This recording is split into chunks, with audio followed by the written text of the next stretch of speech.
It's the Wickersham Leader Show with today's episode, Civil Disagreement. Greetings, everybody. Welcome back to another edition of Super Smash Friday. Started a little bit late today. That's on me, but that's okay, because that just gives us a little bit more time to get ready for the pummeling that all of us are going to receive once I open the floodgates and bring upon the wrath of the Super Smash Bros. Machine. It never ends. Anyways, let's get right into it. Let me open that lobby for you guys. Sure, you're all very excited. I know I'm not.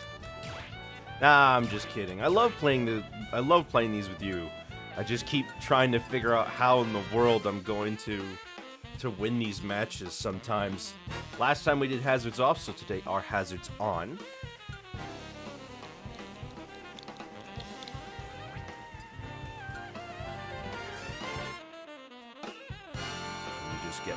Of course, we also have to get our commands in order, so feel free to join whenever you guys are ready. Oh, of course. I forgot about this. I still have it set from God of War. I have to shrink this window so it fits. Oh, much better, right? Of course it is.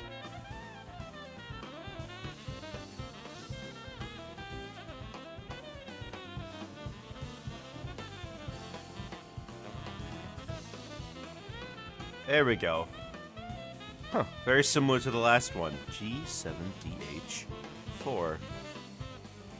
Actually, you know what? I do need some practice. Completely forgot about this. I haven't done one of these practices on stream in a while. Let me head on over to the training mode and see if I can't wrestle myself up some skills today. Just while everybody's filing in, of course.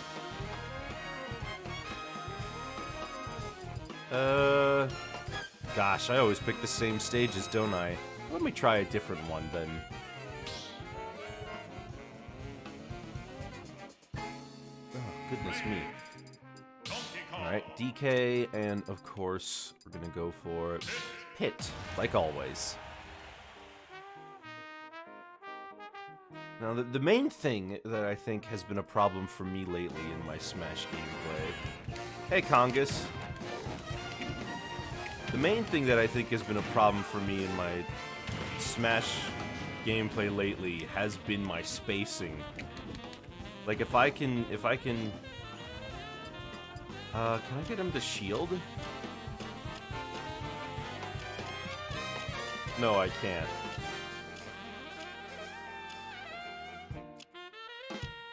Well, I could try jumping.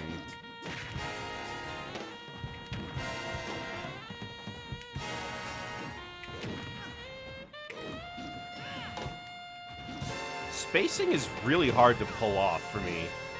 I don't know if anybody else has that problem, but trying to space something is really just not easy for me to do. And there's also not even mentioned that there's not just normal spacing, there's also micro spacing. I mean, trying to land in a specific location.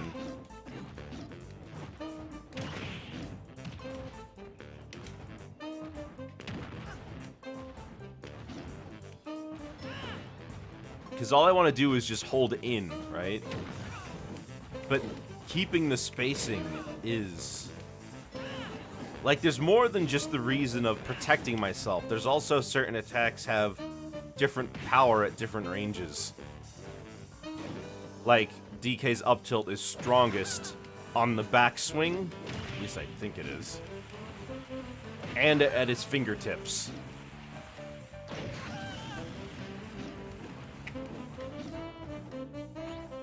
And of course, there's also the issue I keep having with the combos that never work. Like, sure, I can pull it off there, but not only is that not true, it doesn't... Not only is it not a true combo, I struggle to actually do something with it.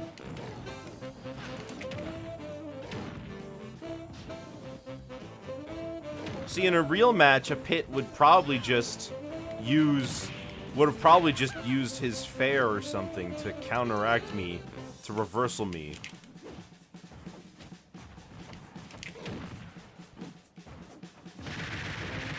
Not to mention, I can't actually use slingshots in an actual match.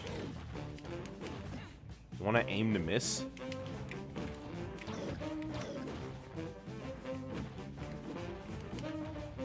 I see. Aim to miss. When you're trying to land your move safely on a small shield, there's a small space in front of them where they're shielding. But for DK, that space is still very close, and even if I land a perfectly spaced move, I could still get hit, right?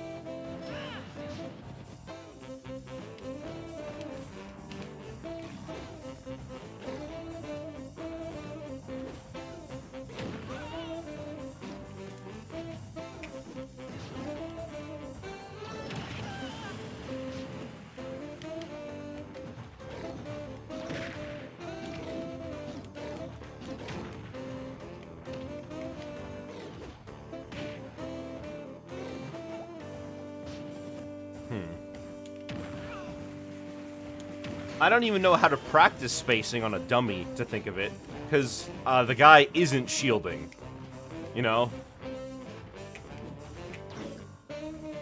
What if I do this?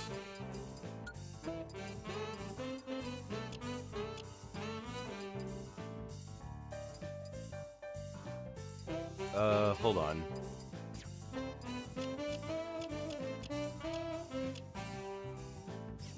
And then I can just...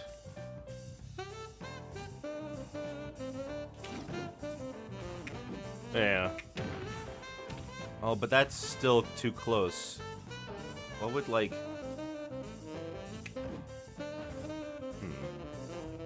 I can't do it with one hand, sorry.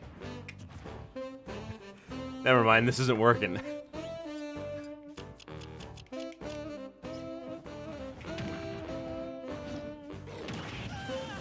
Well, I guess the only way for me to really practice this one would be to actually do it in a match.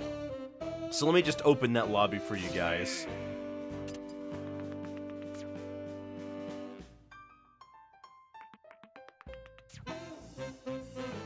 With safely spaced, you still have the option of throwing out another arrow. You can call the jump at a shield.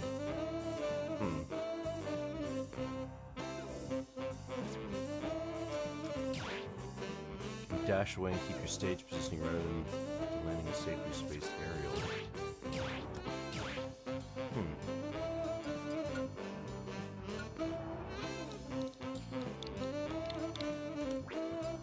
I was thinking, like, if it's a character like Byleth or somebody with really long range that can kind of call me out immediately, you know what I mean?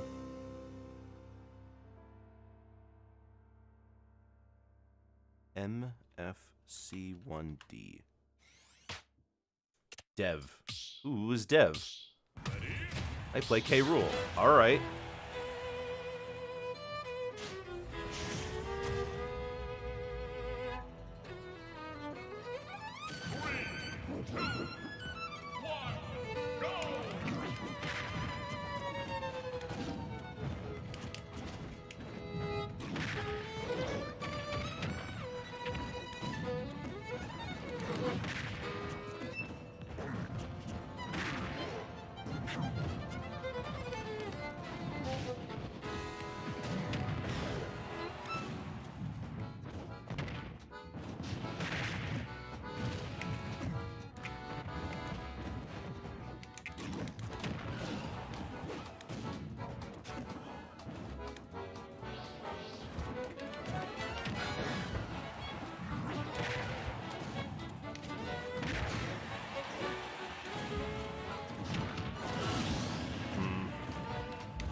How does he have time to do that?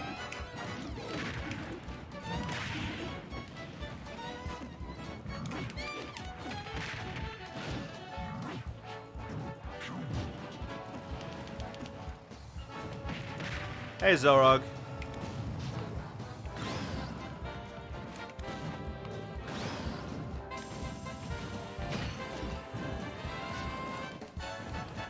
Oh man, if I just went for it, I would have been able.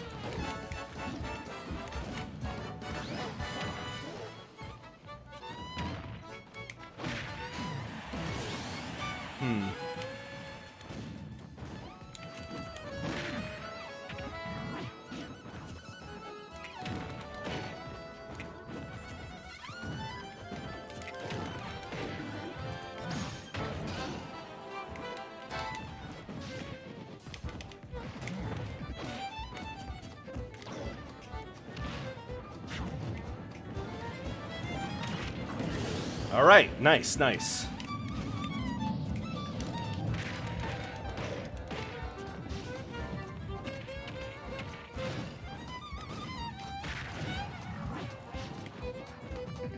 Ugh. I totally could have made it to ledge. I could have beaten that K. Rool.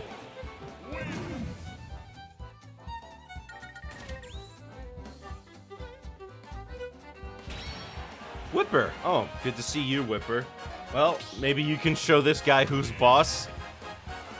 No, you've been playing DK a lot more. Any particular reason? No, I guess I can find out later when you're not busy with your match. So I've been experimenting with the new volume levels. I actually found, I've been having problems with being way too quiet for a very long time, so hopefully this new volume should be really good. And also, it doesn't sound like I'm peaking my mic or anything.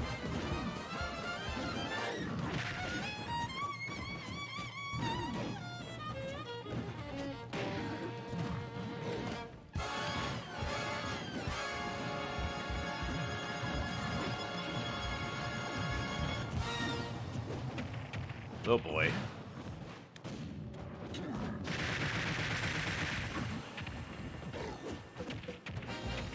Ooh, a bit off.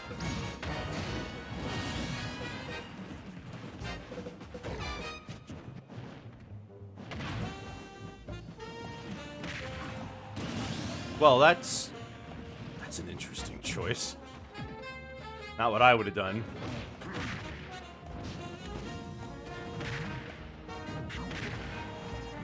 Maybe he's having a bit of problems with his controls.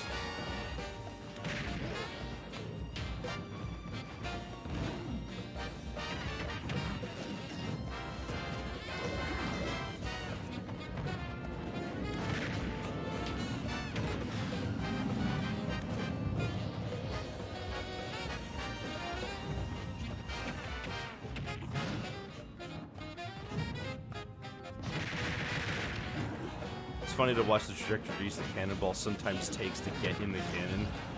Yeah. I mean, it's a bit of a strange projectile anyway, since it has a very, very small spin.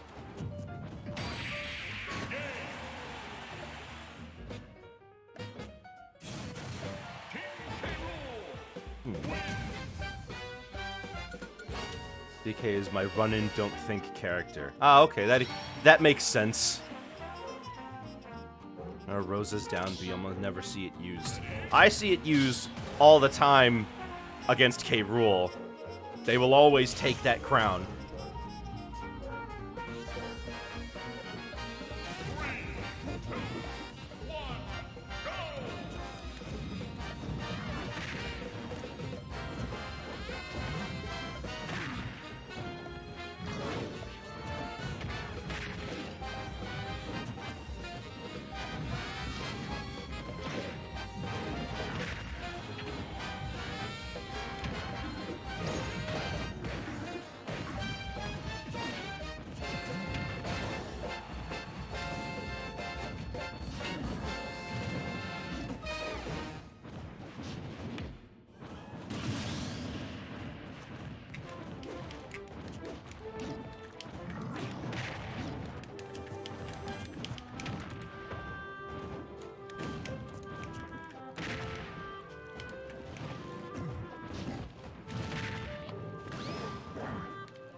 Ah! Could have just waited a half second. I need to capitalize on the fact that K. Rool picks an option immediately. Doesn't wait to see what I will do.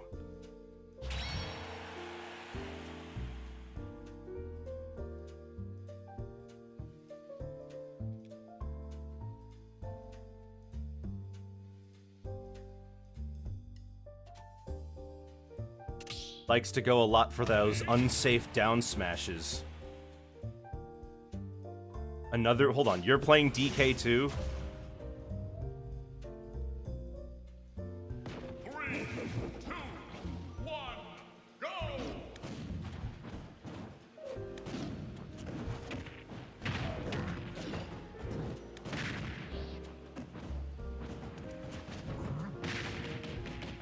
Alright, now what?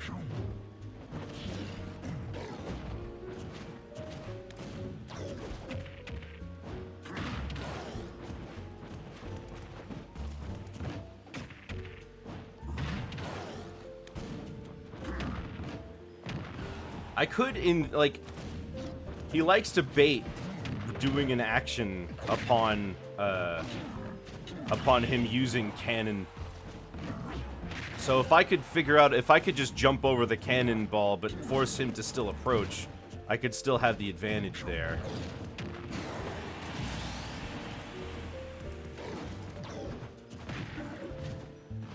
Or, alternatively, I could try to preemptively go for when he's going to do it, and he would be unable to react before he lands.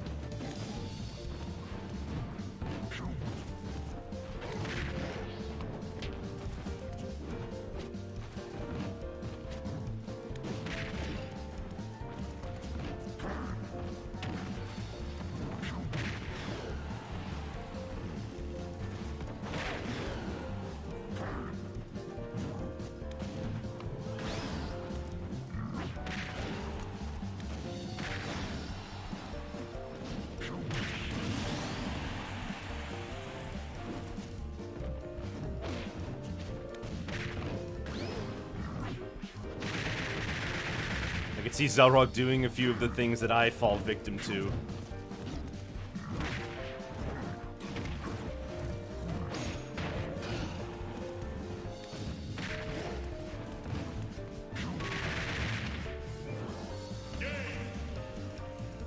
I do want to give one more shot to this guy.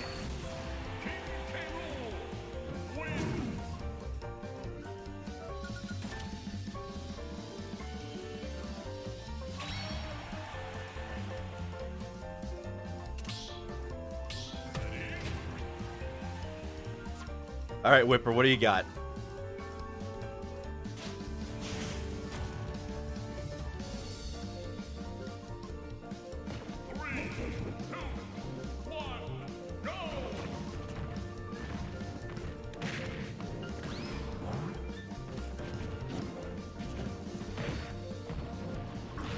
Nice, nice.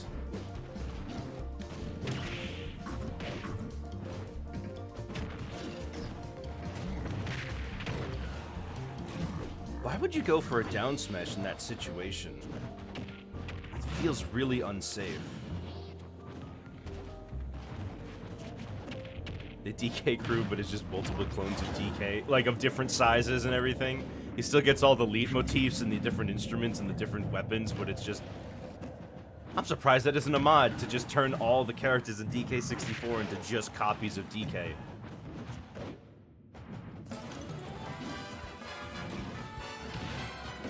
Ooh, and he doesn't know how to tech.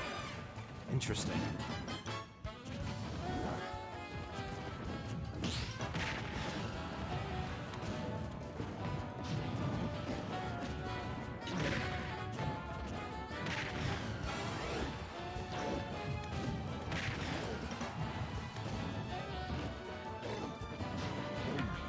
Oh, you B reversed it. Oh, that sucks.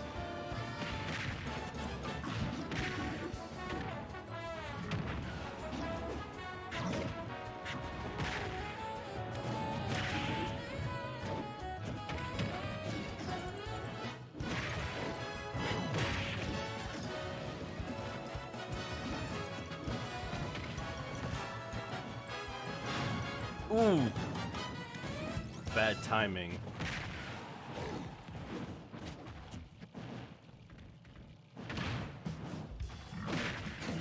Well, you got that at least. That's good.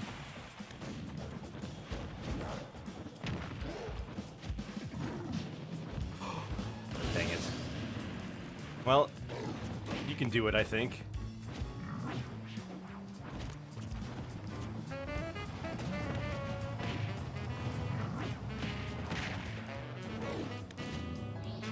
If you could somehow get his crown away from him, I think that would take a lot of this guy's game plan away. Ooh, he learned how to tech.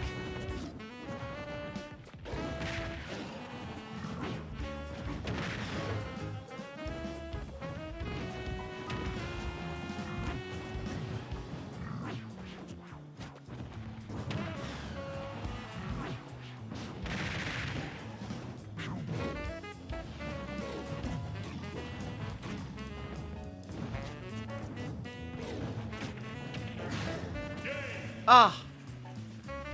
We got two funkies to help in the cause. What? We do? Oh, there are people in the... One left. McLovin. That's a good name. I think I can beat this guy.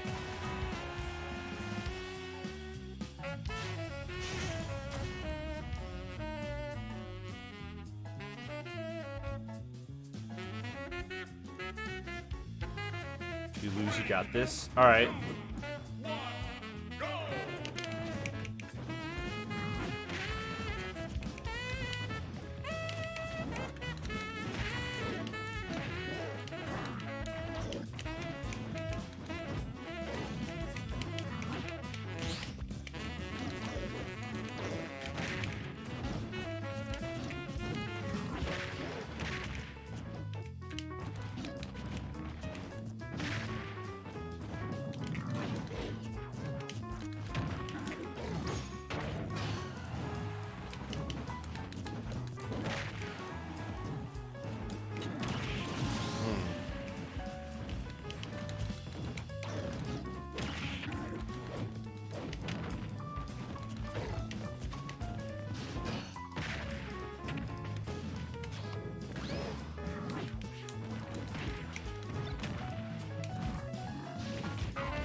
Nice.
All right.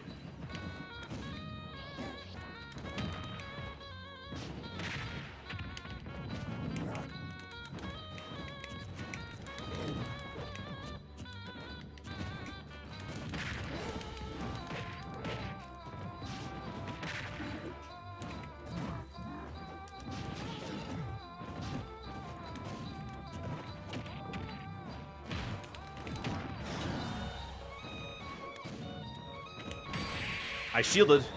As soon as I hit the ground, I shielded. As soon as I hit the ground, I shielded. You're telling me he got that, like, 1-frame window when I wasn't shielding yet? Goodness. First streamer to give you pointers.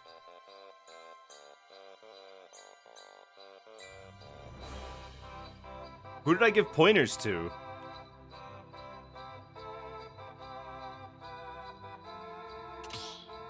Then Eventually, he won't tech the stage 3 stocks in a row. Your K rule?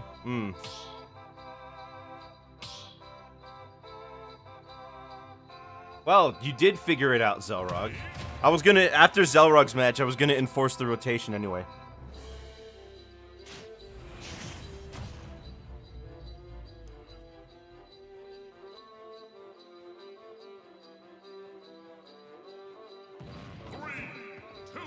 This is less meaningful. Don't worry about it. You'll be fine. Do too many down smashes. Yeah.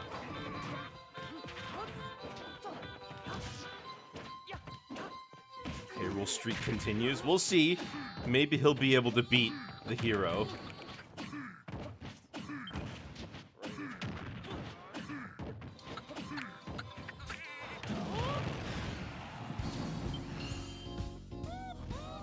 I guess you've been listening to a lot of Automaton music, Zelrog.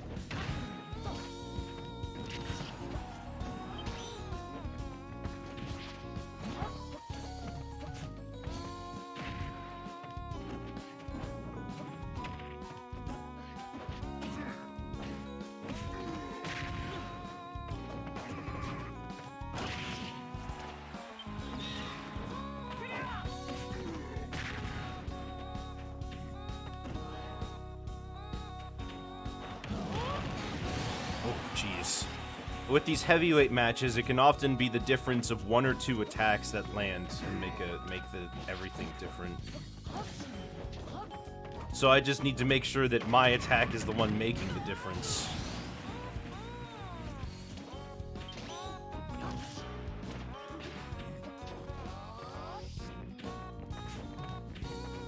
Why is there a Siva gonna rip in this?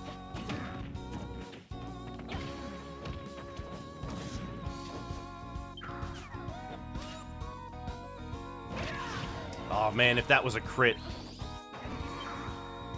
You know, I started playing Dragon Quest XI recently, and I have to say, that game is actually really gorgeous for a Switch title.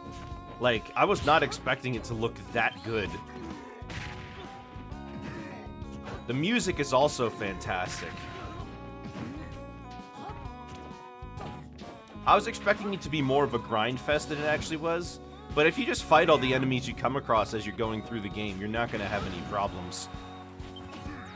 Although, I am kind of, although the game is long.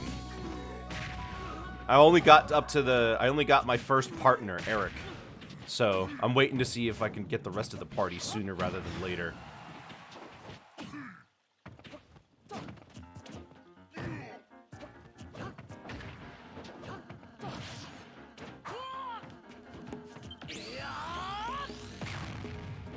Now he's got no mana.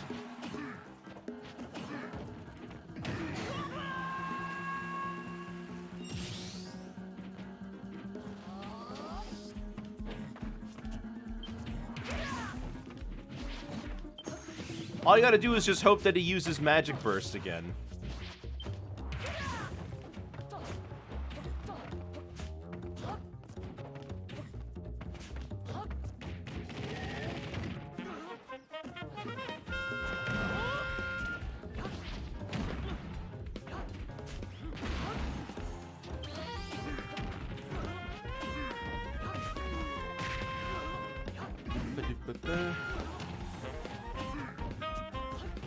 I've only played one other Dragon Quest aside from 11. I tried to play 3, but 3 is one of those games where it's like, it says, there's some villain out there, now go, and that's kind of it.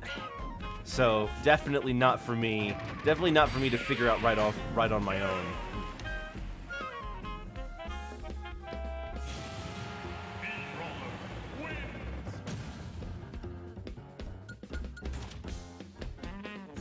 You almost lost that one.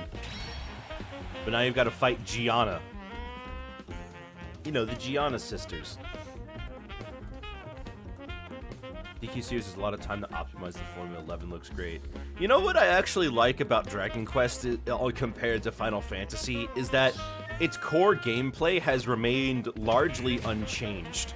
And they've just been improving upon it. Final Fantasy can sometimes feel like if you're playing 5 and then you jump to 9, like they can feel like completely different games. 3, 2, 1, go!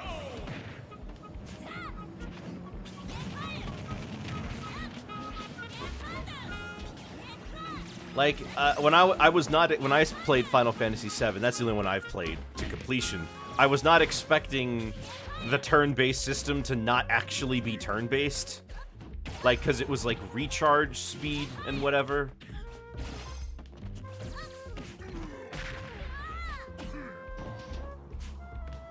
I like how we pulled out PSI Magnet for the shot put.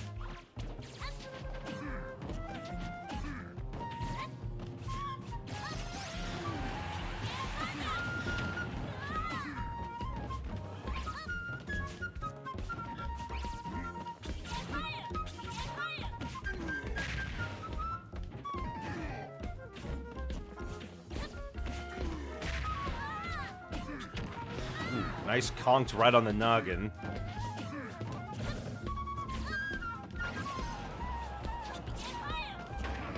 Oh, slipped right out.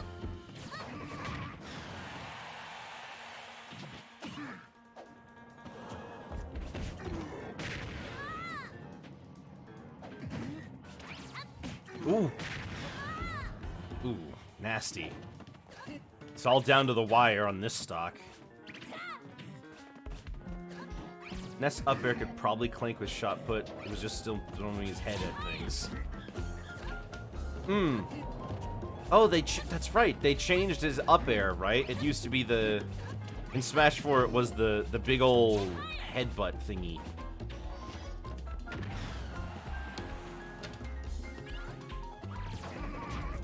No. Oh my, what the heck?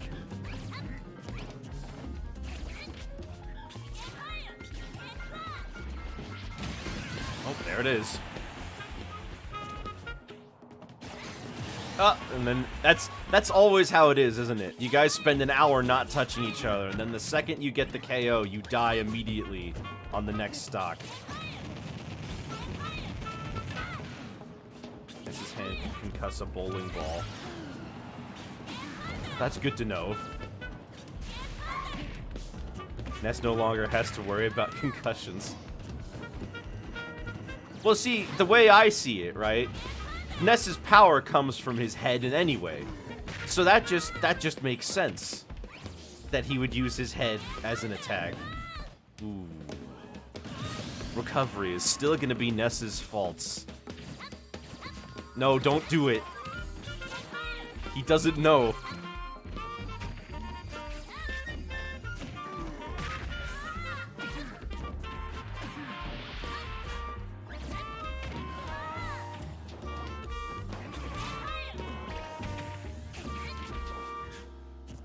Maybe he does know.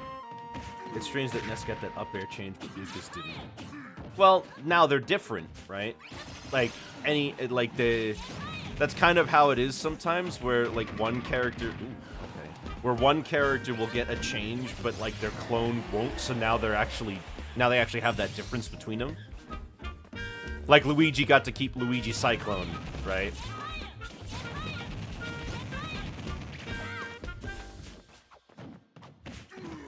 Lucas didn't get an education. It's actually, you know, Lucas is kind of from the sticks. You know, he's kind of a hillbilly. I kept trying to say hobo. I was like, that's not hobo. It's not. He's not. He's got a home.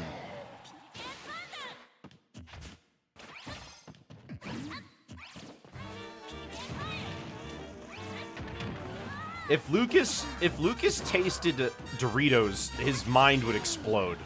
That's how sheltered Lucas is.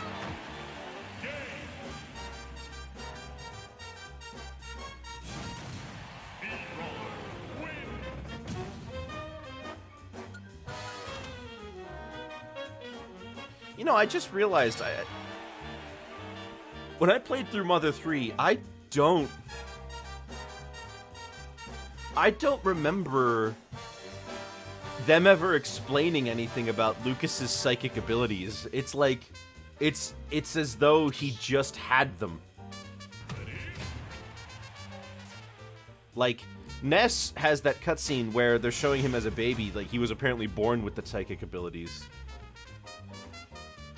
But Lucas is just, he can just perform them. 3, 2, 1, go!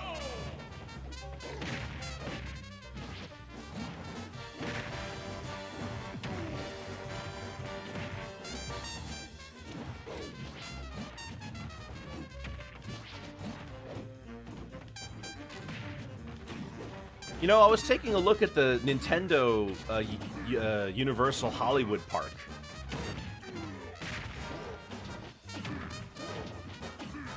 Oh, Shield Breaker's different between the two. Anyways, I'll get to that in a second. When I've been looking up Nintendo Hollywood things from Universal, and I'm shocked. There's actually less things to do there than in the Japan park. They didn't get the Yoshi ride. Although the Yoshi ride isn't really much to write home about. It's just like a leisurely people mover type attraction around the park. But they still have a Yoshi's Island themed section queue for the Mario Kart ride. It actually looks really beautiful, but it's just kind of strange.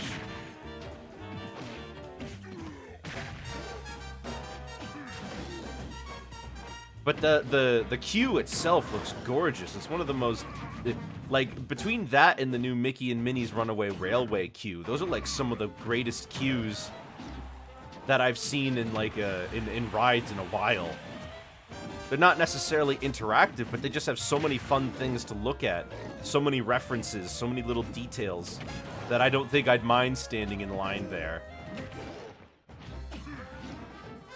Although in the Mario Kart ride, there's this little cardboard diorama of the track in the queue. In Japan, it's out in the open. In the United States, they had to put it in a box because people wouldn't stop touching it.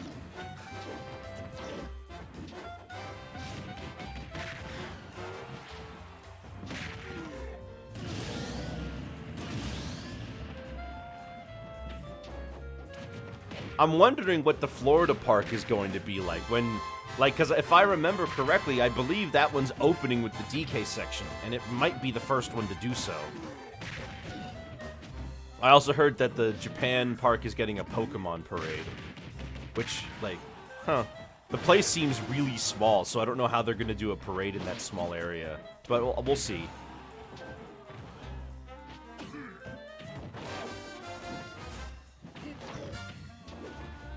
Japan's getting the DK portion. They actually, if you've seen construction photos of it, there's the jungle facade on the walls has already been put up. Right in the face.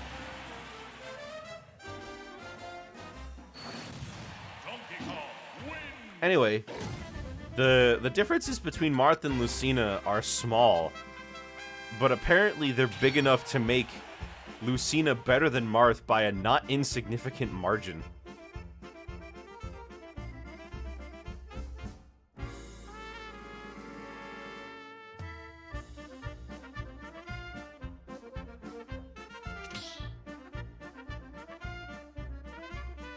I mean, the tipper makes a difference not as much as that tier list would suggest. Well, I know that the tiers, in general, are not something that I should really be paying attention to, nor are they really that far apart. Like, the difference between S and A in this game is very different between S and A in Smash 4, for example, you know?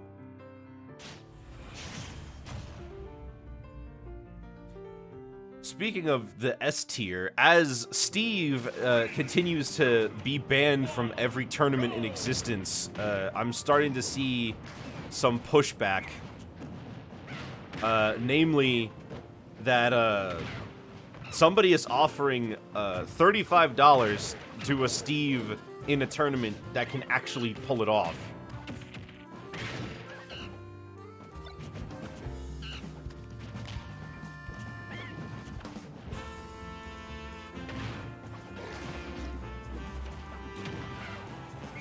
Apparently, this guy wants to see if it's even really feasible for Steve to even do anything with it.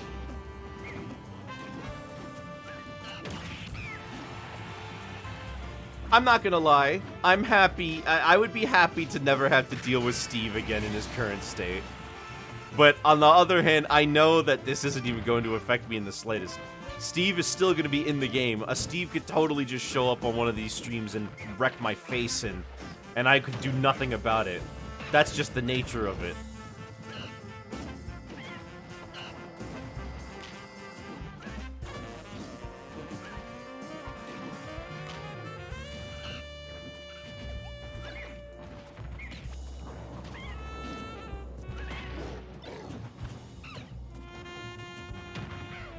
Marth is not actually as bad as people make out. He's just underdeveloped.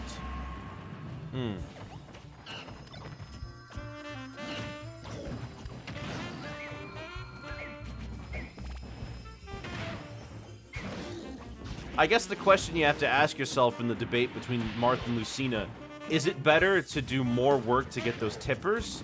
Or is it better to not have the chance of whiffing with a character who is consistent entirely like Lucina?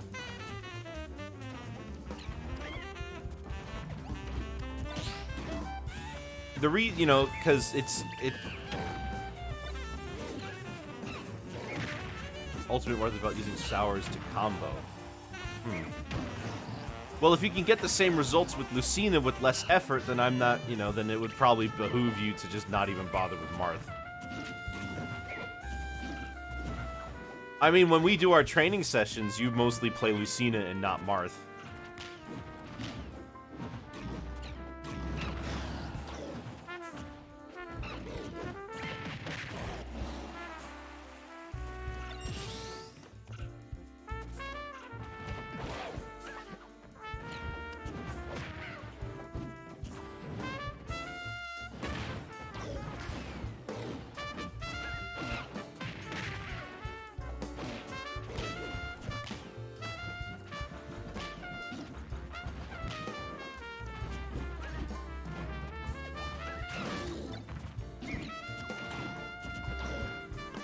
Is that Marth playstyle different from what Marth usually does in other Smash games? For example, in Brawl and Smash 4, is he always going for tippers? What if everyone played Steve?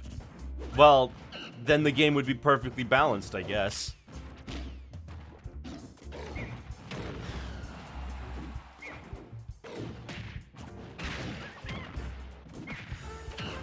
Then it would be down to things like controller port priority, if it exists.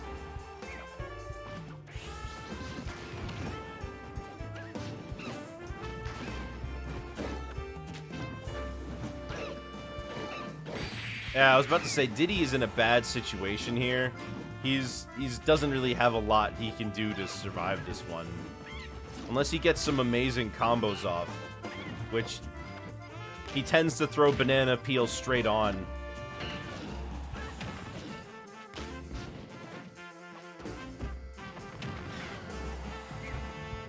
Use Lucina for consistency. I don't want to deal with Marth's tippers, but you don't have a problem using either. That's true. I have seen you use Marth in the past. You don't have a Steve. Why not? Oh, there it is. Oh, you didn't even jump for it. That's mean. You're rude. One of your worst characters somehow. I meant to, but I didn't.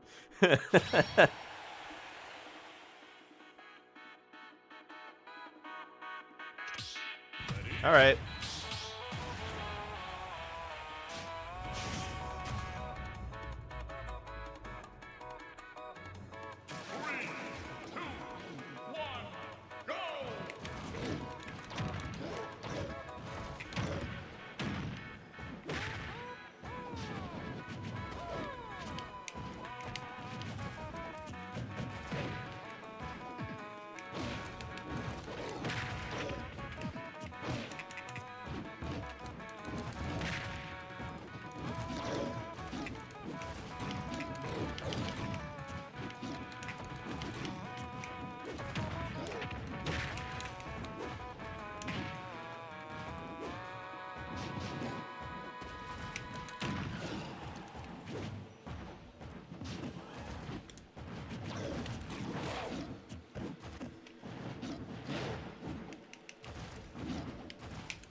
There we go.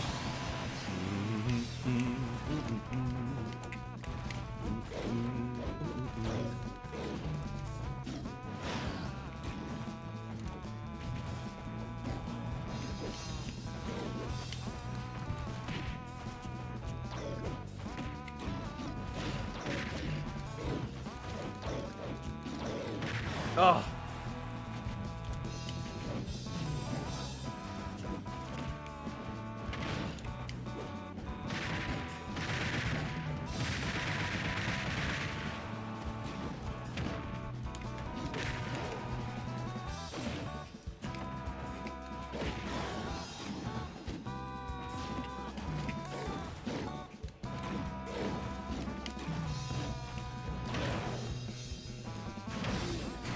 Nice.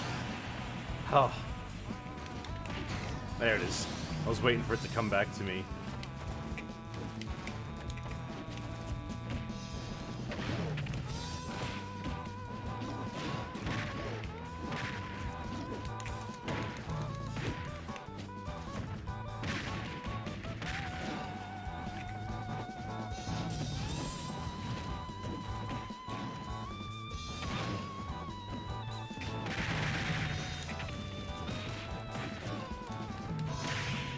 Woo! Alright, I actually pulled off something cool that match. Donkey Kong wins.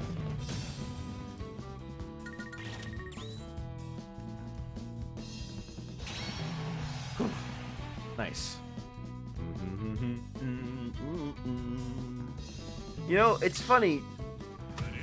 Mario Odyssey, I think, is one of the best Mario games I've ever played, but I haven't played it I don't go back to it nearly as much as something like Super Mario 64.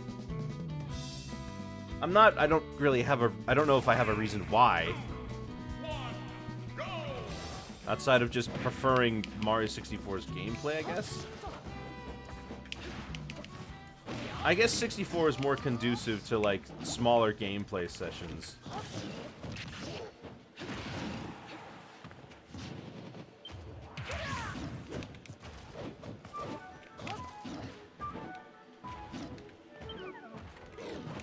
Cool.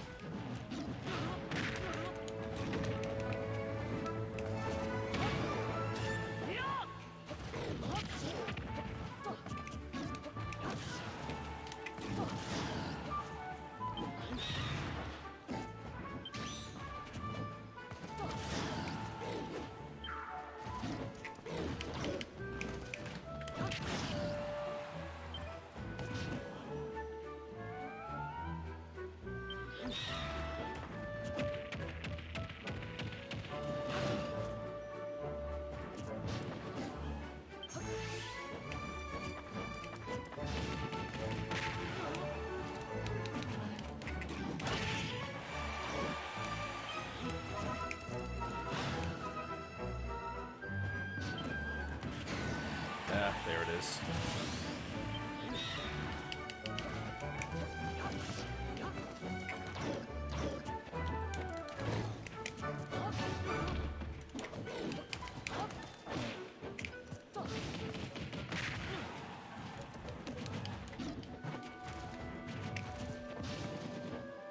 You gotta be kidding me. He walked right up to me.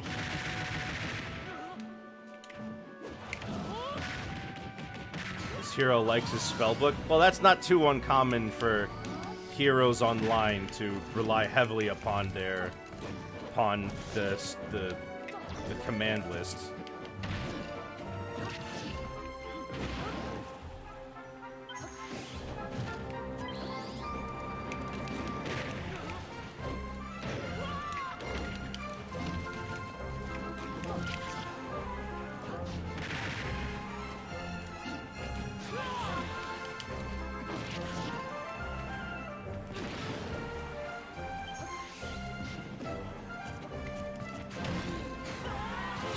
Sick.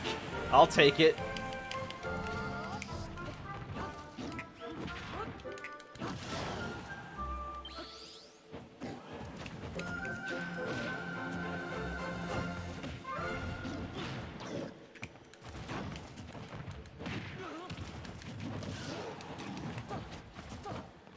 Who do you have that plays hero? I don't know if any of our regulars play hero.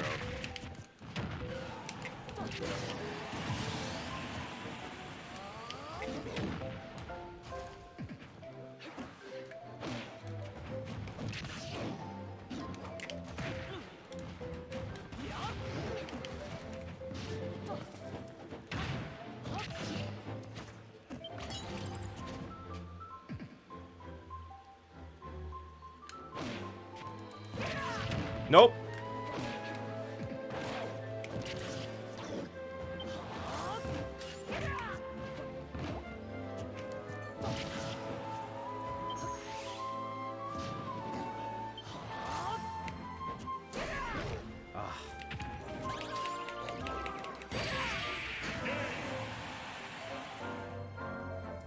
I can't believe I lost because of a slightly mistimed smash attack on the metal.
He just rolled perfectly. Don't play hero character, feels too clunky. See, I'm annoyed that not only does hero get to have actual, like, does not only hero get to have those spells that force you to just move away, but also hero actually can combo. Like, I feel like it should be one or the other. He shouldn't be able to do both.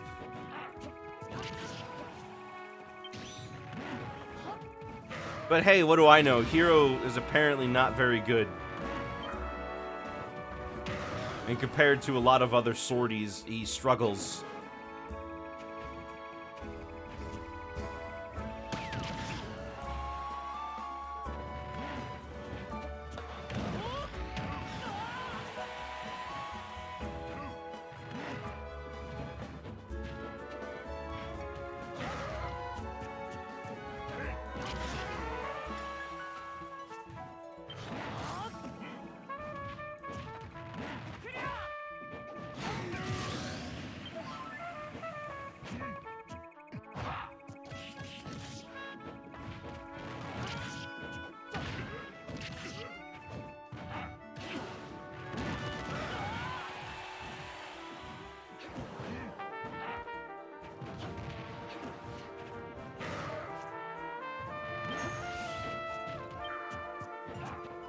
Spells aren't too bad to deal with, but Kaboom and Snooze can be irritating online.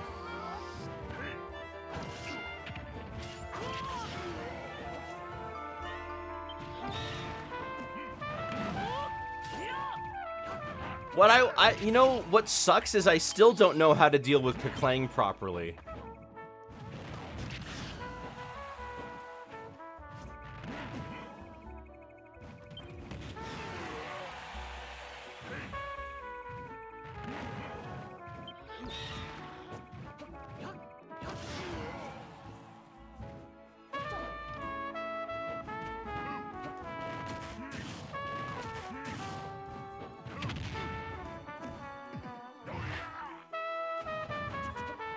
Like, every time I see Keklang, I try to count it down, and I still mess up the timing. What?!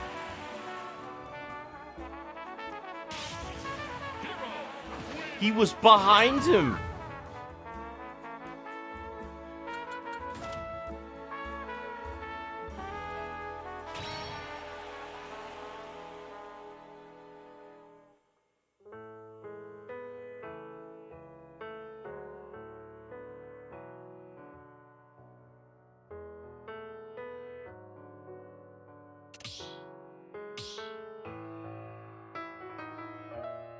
Ganon's foot was too far forward. He was trying to cut in line. Oh, yeah?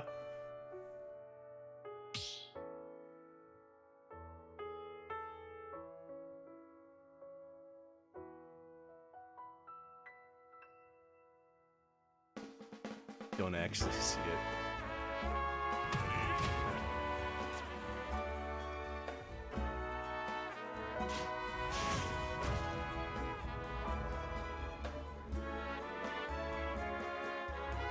When heroes throwing out spells like no tomorrow, it's awful to fight.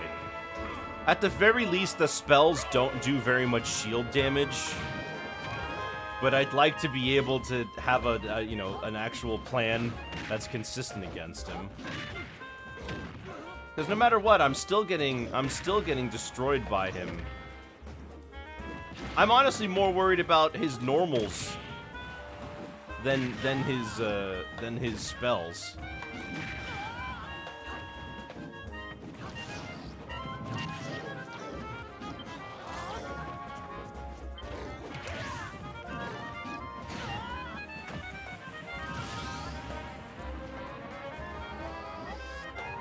Especially mind the spells.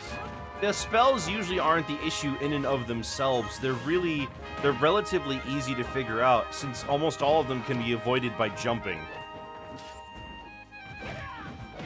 And the ones that are buffs require him to actually hit you to get any usefulness out of it.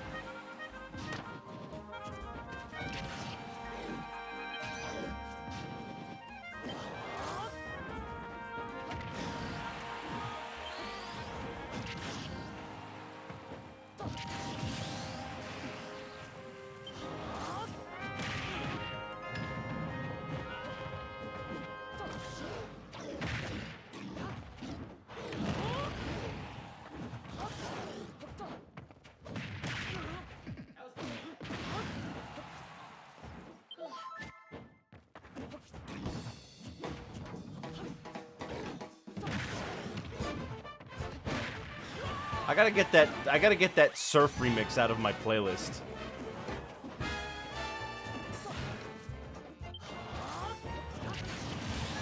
It keeps having the talking at the end, and I keep forgetting to get rid of it. Yeah, the remix of the Pokemon Diamond surfing theme that just played. At the end of it, there's talking, and I don't like that, so I have to remember to get rid of it. Nice.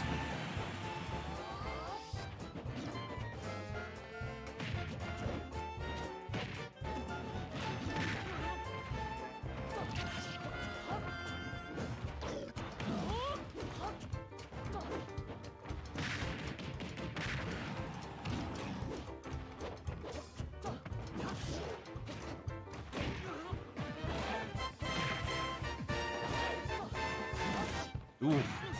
Woohoo.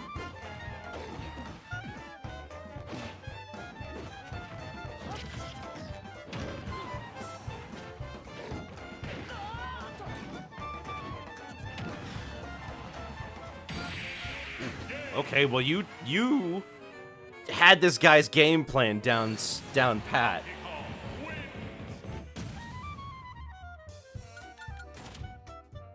Normals aren't particularly good. Yeah, but I'm more afraid of the normals than I am the spells.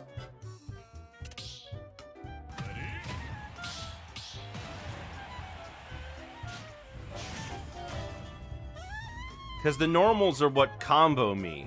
The spells I can deal with.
Ugh.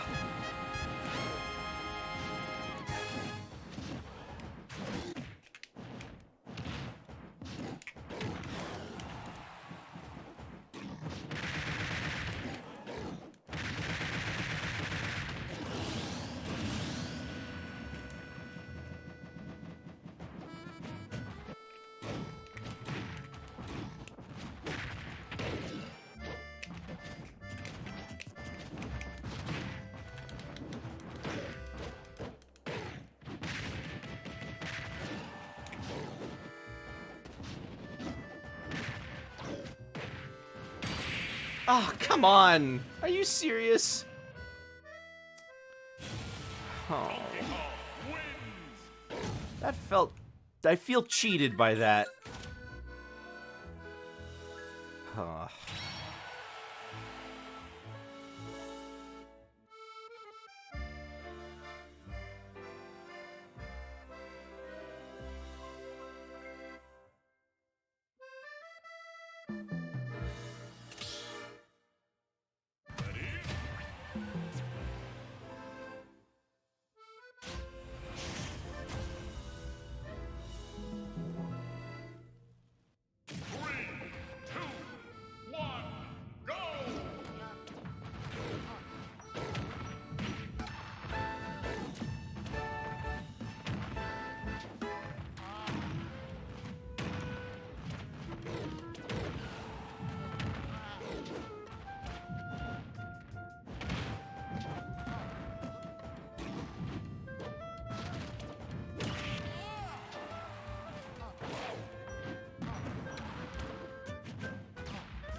Will Larry be able to defeat a Rillaboom with his bare hand? Well, not with his bare hands. He's actually got a lot of help here.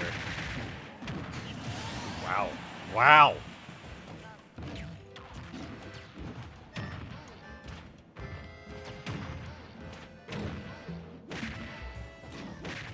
Oh my gosh. Donkey Kong wins.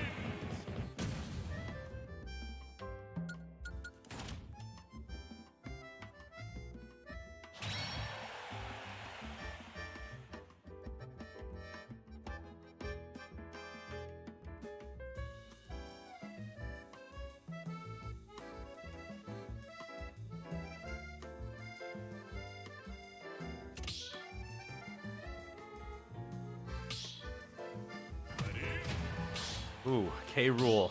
Hmm.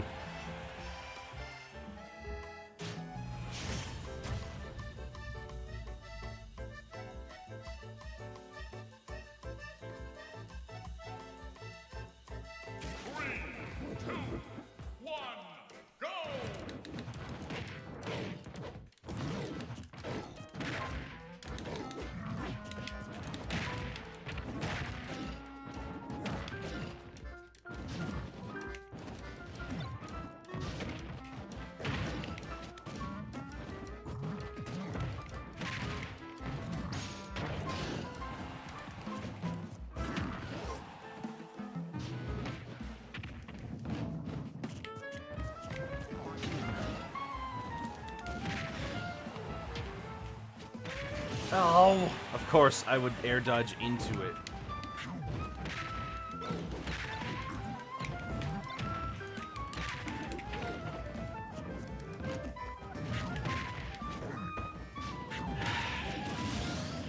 Thanks, game.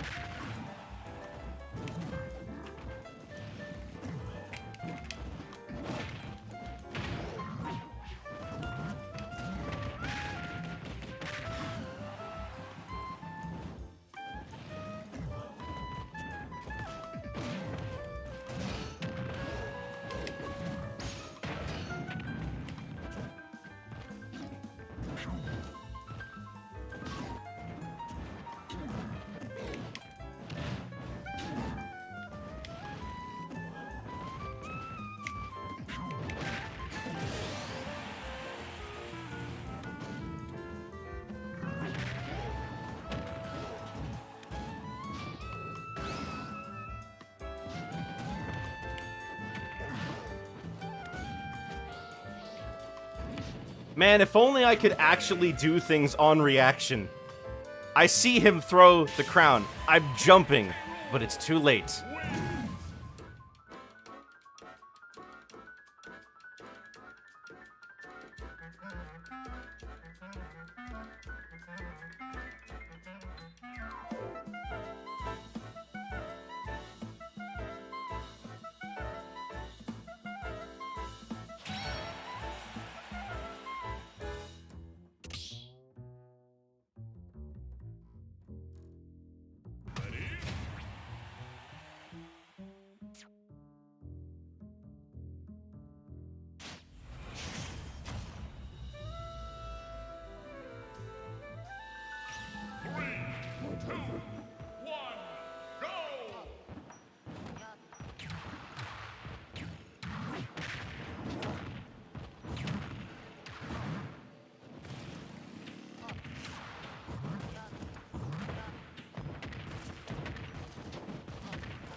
You know, thinking some more about Hero, I do have some issues with him.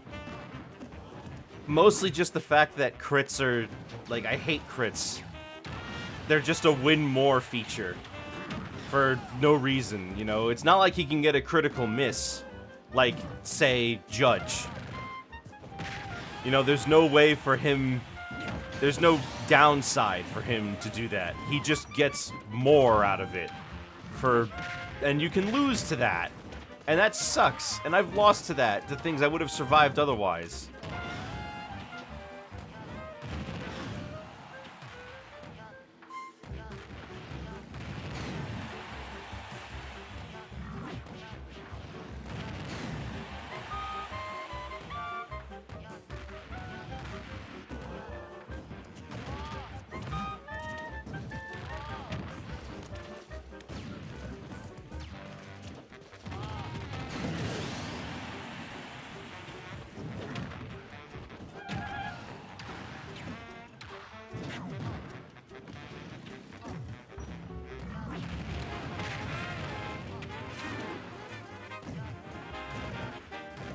Like, you can say, like, the thing about the spells is one thing. There's a relatively simple way to, like, understand how they function and predict what they're going to do.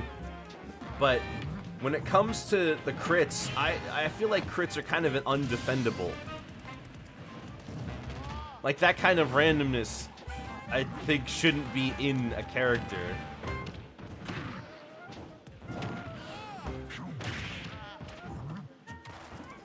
Especially since other characters with randomness, like Game & Watch or Peach, you can, like, know.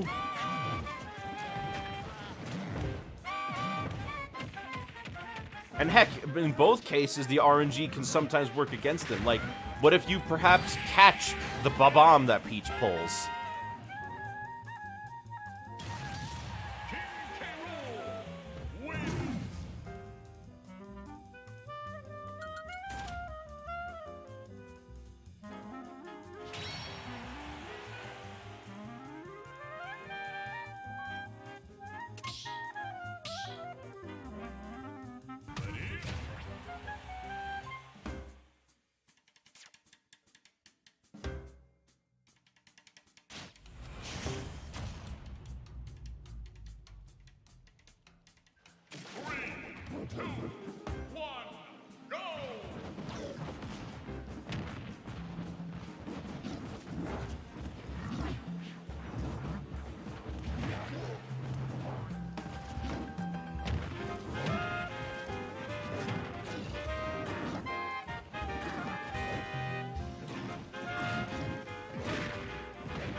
feel like K. Rool has such a flowcharty playstyle.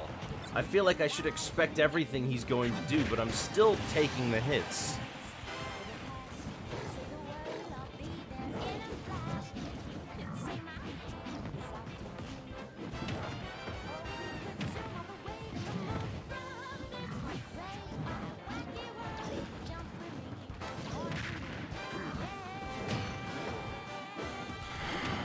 I'm thinking about it, and I don't, like, I should be winning against K. Rool.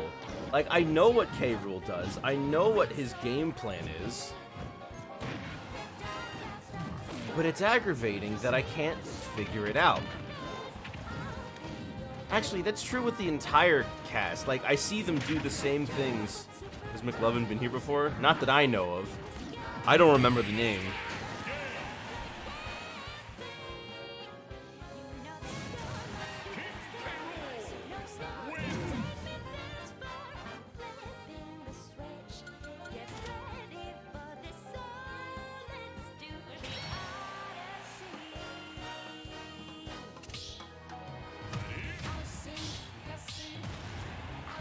Was a matchup check, linear game plan that you can play around if you want to understand his tools. But I've played against Whipper so many times. How am I not handling this?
How did that not kill?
I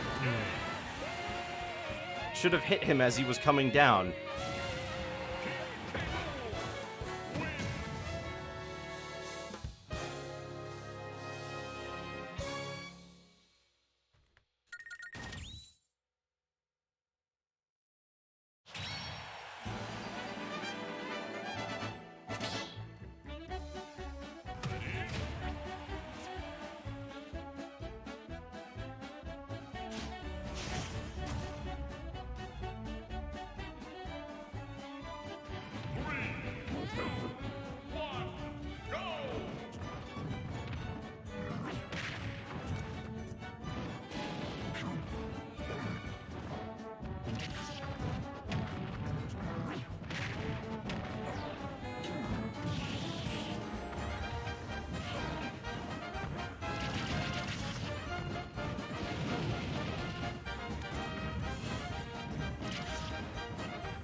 This is like the opposite of the other K. Rool. He waits a long time to pick an option. And if I can put up a good enough defense, I'll be able to stop him from doing that.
I don't know, I can't figure out why I'm having such a difficult time with this. I should be winning, right?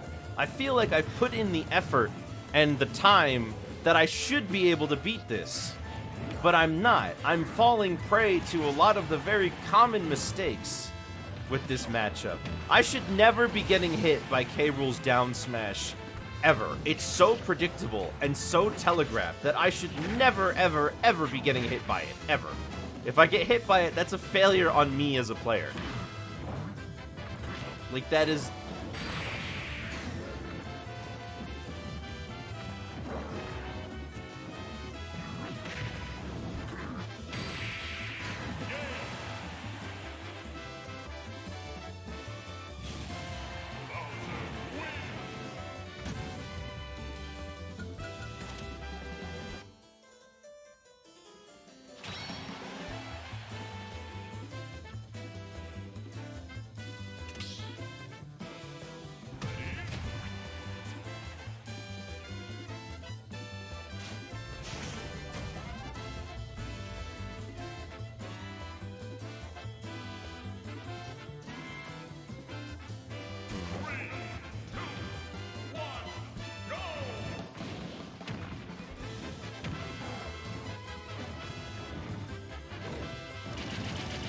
Preemptive full hop aerials of anticipation when jumping in. Maybe I could get away with the tomahawk? That's assuming he's not even here and hearing me. And then he'd be able to counter me before I even do anything. I don't know.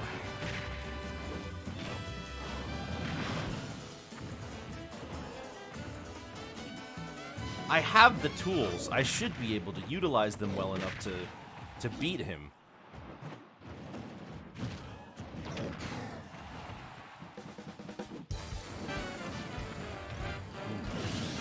Run a little too deep for it.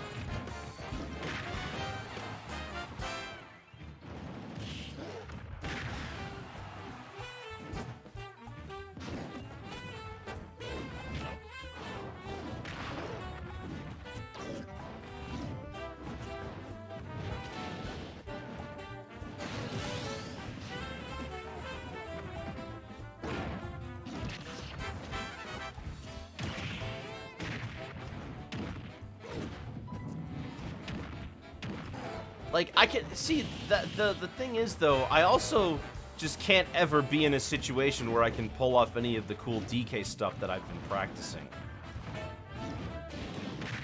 Part of the reason why I've kind of given up trying to go for it anymore.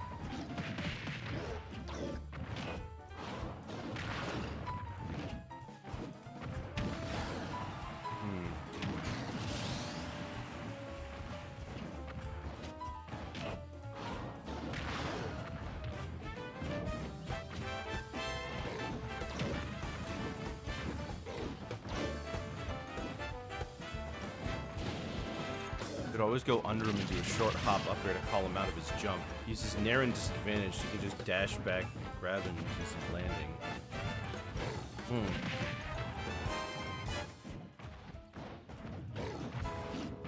Alright, well we'll try some of those out. Although, this is a lot of guessing, isn't it? This is like assuming he's going to do the thing, which, as I've had this happen a lot, where I'm like, okay, now I know what he's doing, and I try to do it, and then it's like, actually, no, he knows it, and he's got something new now.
Just when I'm about to go for the kill move, I get interrupted.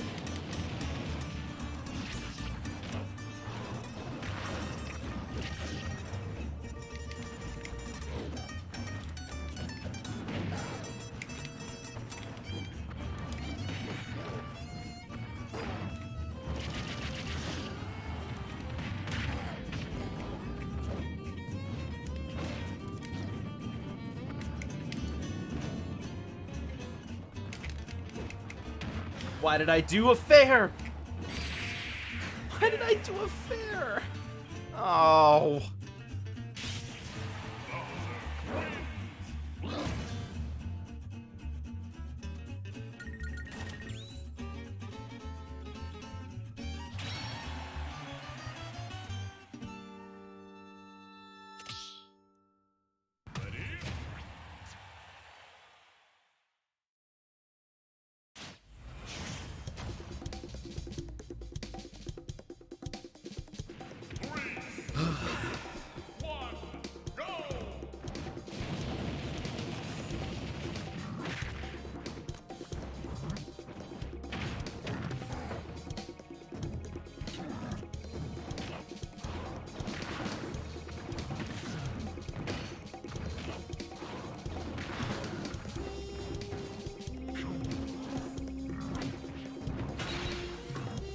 Ooh, wow.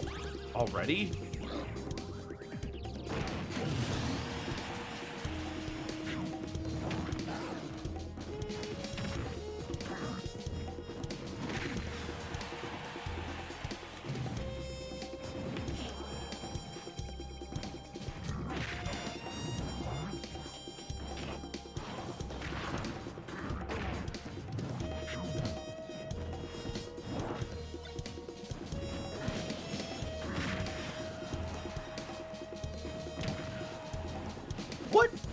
what should my mindset be when I'm trying to win, when I'm trying to figure out a person's play style? Also, I've never seen that happen. I've never seen a berry on Randall like that before.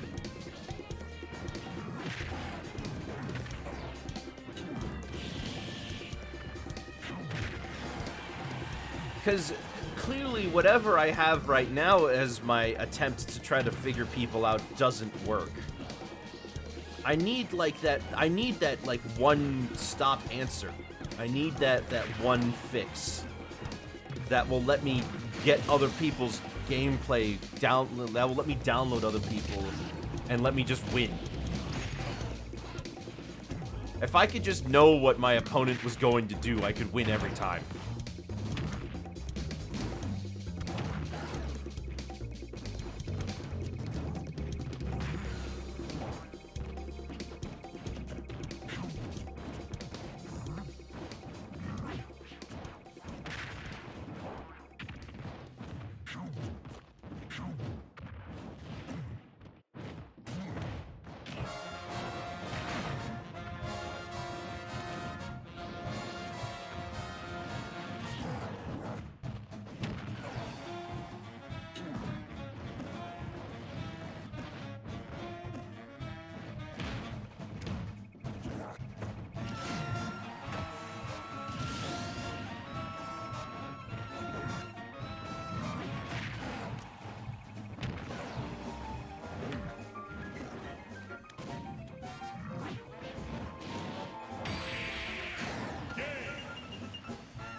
There may not practically be one actual answer, but there is something that people do to download players all the time.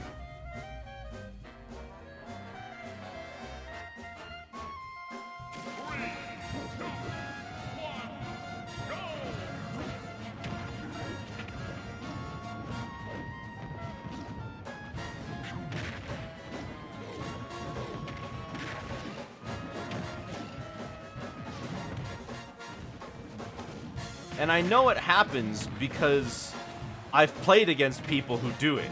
There's something they're doing when they download me that I'm not doing.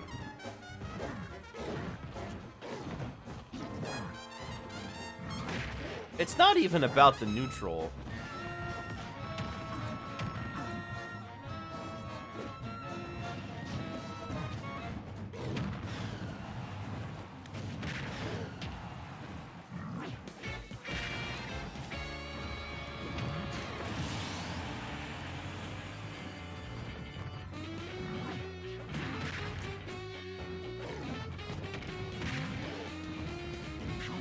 It's things like figuring out how they like to...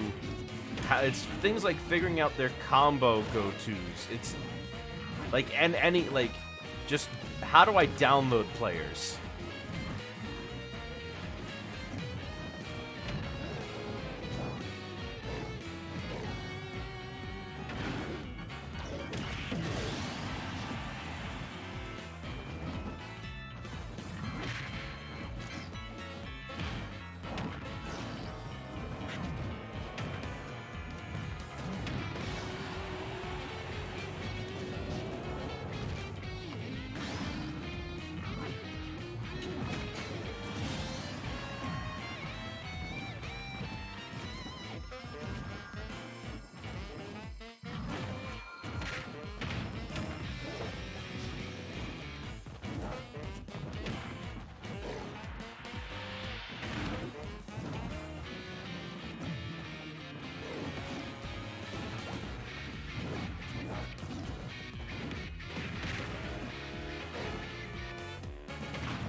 I don't know what to do.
Ugh, I keep expecting him to go for something faster.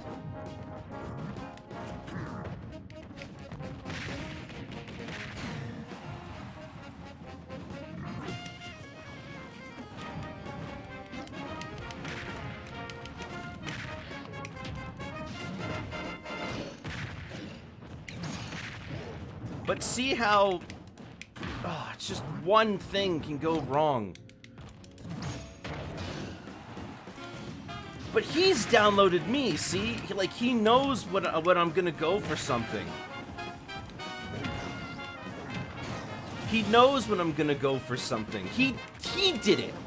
I can't do it. Why can he do it? There's gotta be something to, figure it out. There's gotta be a way to know what your opponent is doing and then be able to react to it before they even know.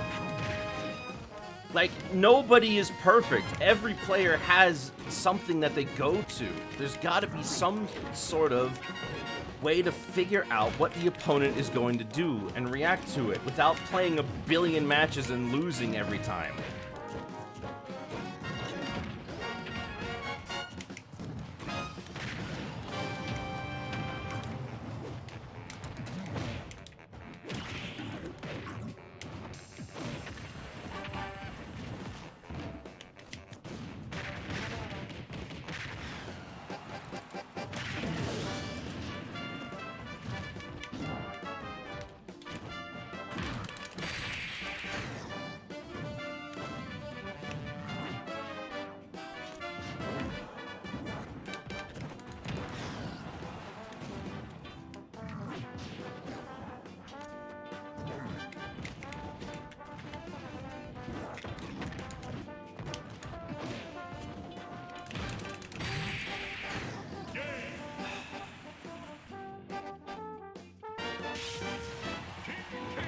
My opponents always seem to have all the answers.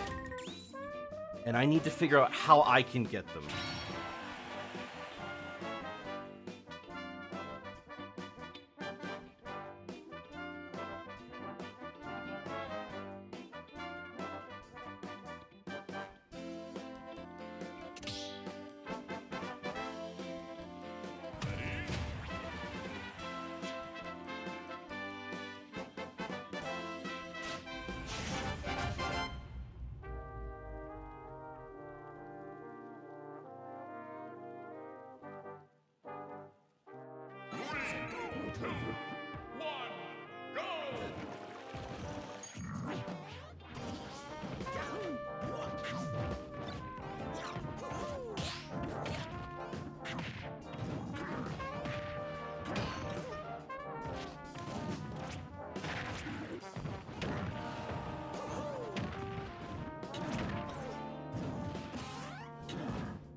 Are some people just naturally better at being able to figure out what the opponent is going to do? Like, I'm not starting at the same baseline as everyone else is what I'm asking here. Am I like a kind of person who legitimately has to try harder for the same results? Maybe the problem was that I played Smash casually for too long before deciding to do more competitively viable strategies.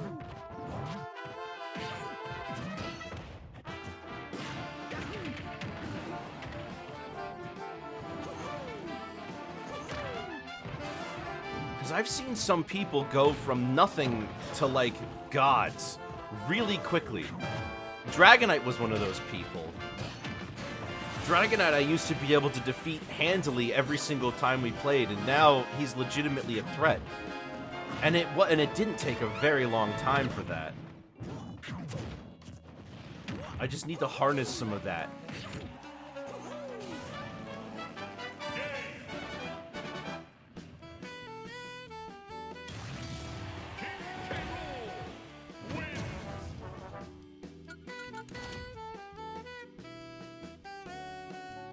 Well, Mario was nowhere near the ledge.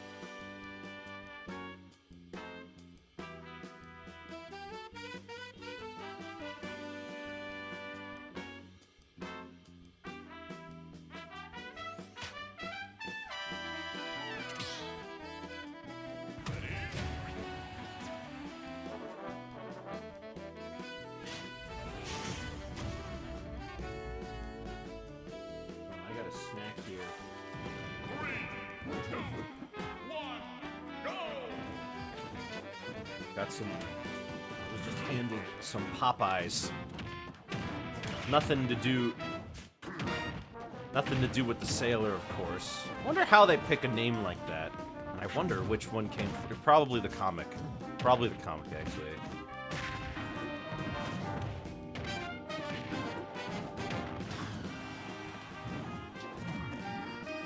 Felt the same way years ago.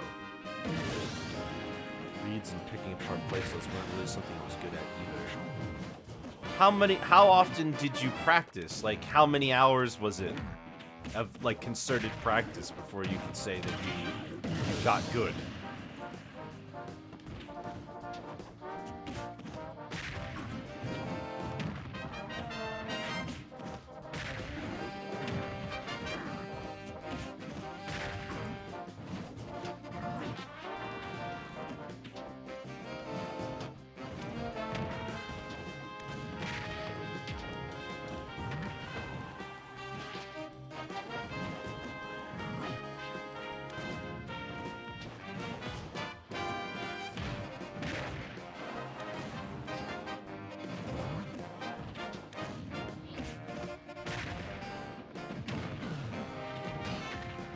And I'm not gonna pretend like my tiltedness isn't impeding my ability to play well. My emotional state does heavily influence my ability to perform well.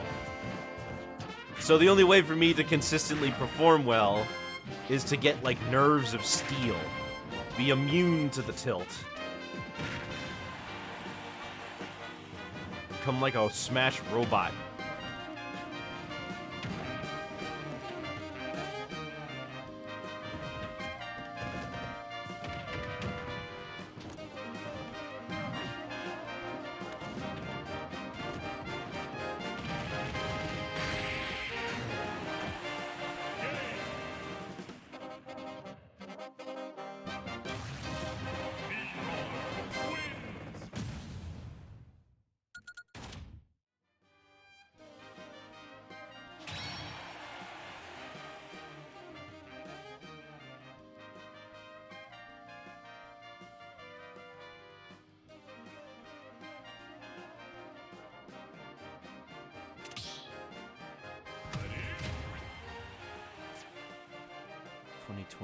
Is where your neutral and overall understanding of the game really took off.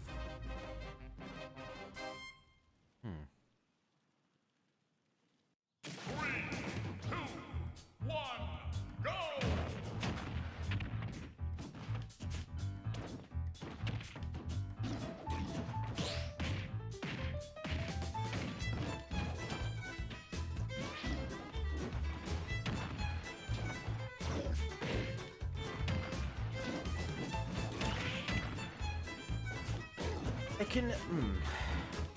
I don't. I guess I don't know what having the right mindset for learning Smash actually looks like. I mean, of course, I get upset, right? Everybody does. Yeah. So, if I could figure out, if I could just try to, like, I don't know, figure out what the appropriate response would be.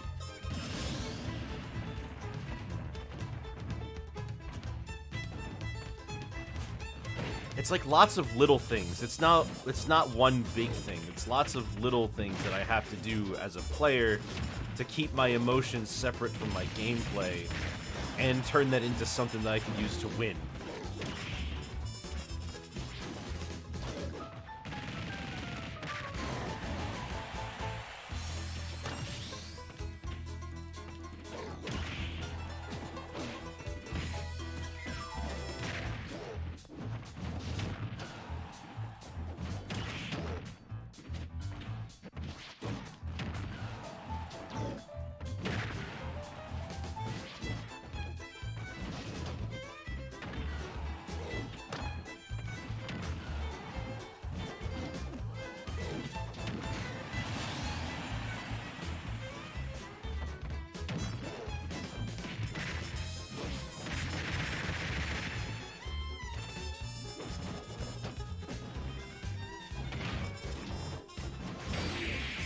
Ay, ay, ay.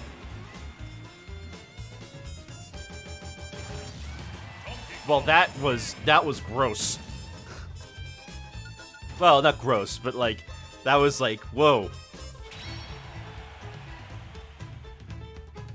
Being put under the stage was nasty. Indeed.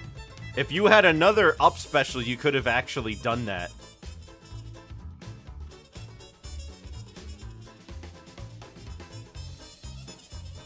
Or, I think, honestly, you probably could have made it back if you kept using that momentum to your advantage and went to the left instead. I think you died because you went to the right. Potentially.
What does practicing general movement look like?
No!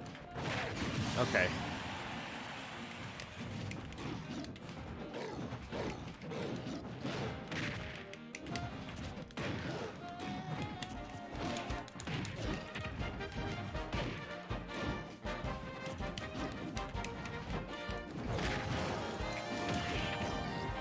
Ooh.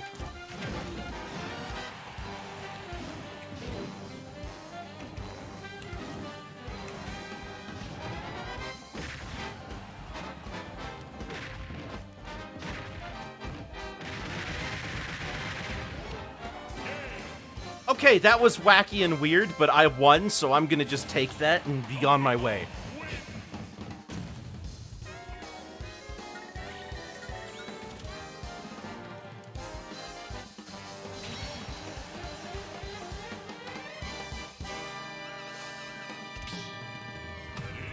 Dr. Mario.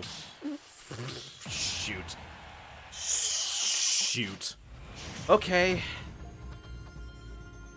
Alright. Alright.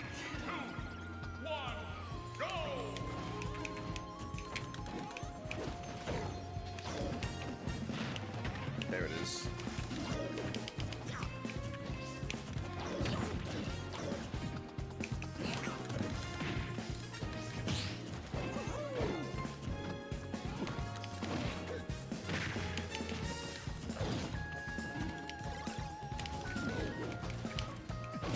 What's he doing?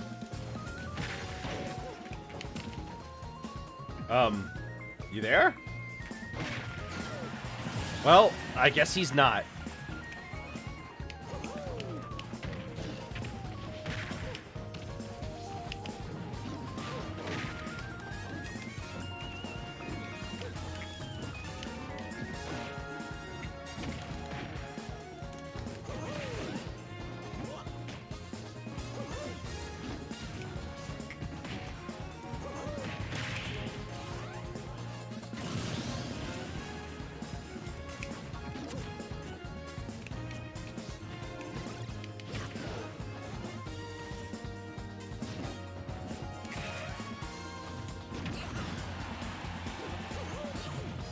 Oh, I messed that up.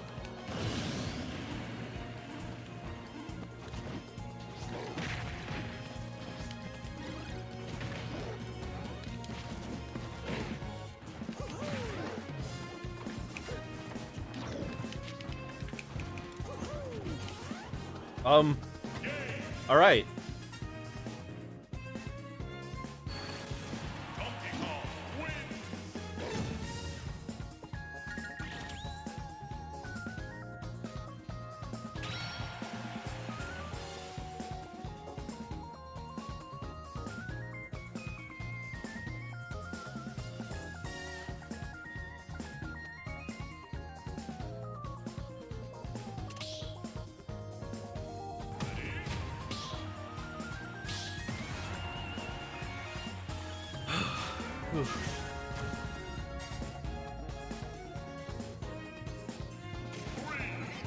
Okay.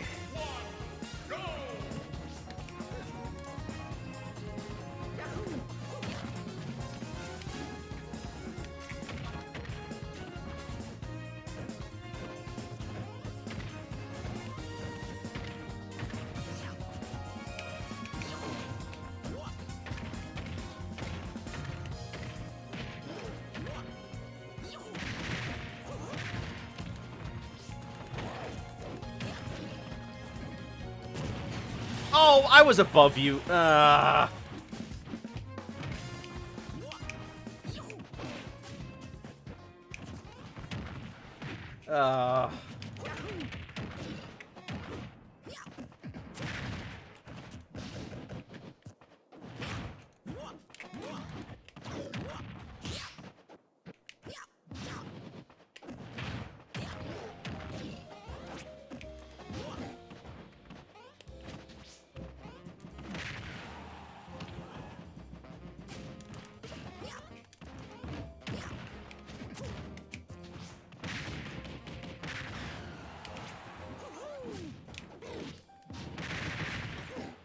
Okay, there we go. Whoops. Started trying to charge, but I already had it. my gosh.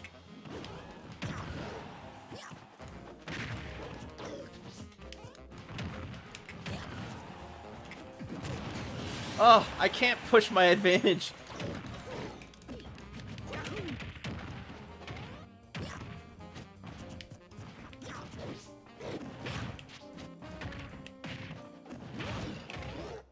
Please, please, Sakurai, I don't want any more combos.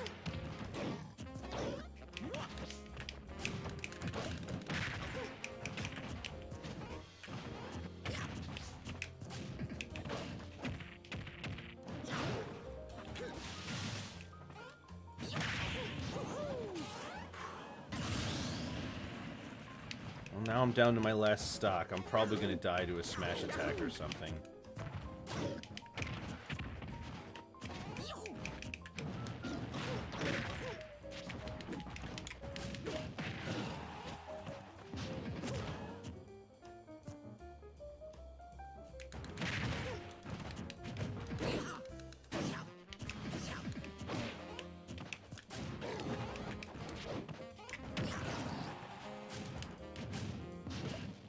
No, stop! How come every time that happens? Oh, that happened last night too! I'm already inputting the up special. Why? How come when I hold it in that direction, it then turns into a headbutt? Oh.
Oh no!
Oh, excuse me, a Pithra. I didn't even notice. I wasn't even paying attention. Let's shift gears to something more interesting. The new Mario Kart tracks come out on the 9th. What are you guys' opinions on those? I like that Birdo's back, and that Yoshi's Island course is gonna be beautiful. Oh, I can't wait to play on that. I want more Mario Kart tracks like that. Like that and 3DS DK Jungle might just be my favorite Mario Kart tracks, just off of their art style and theming alone.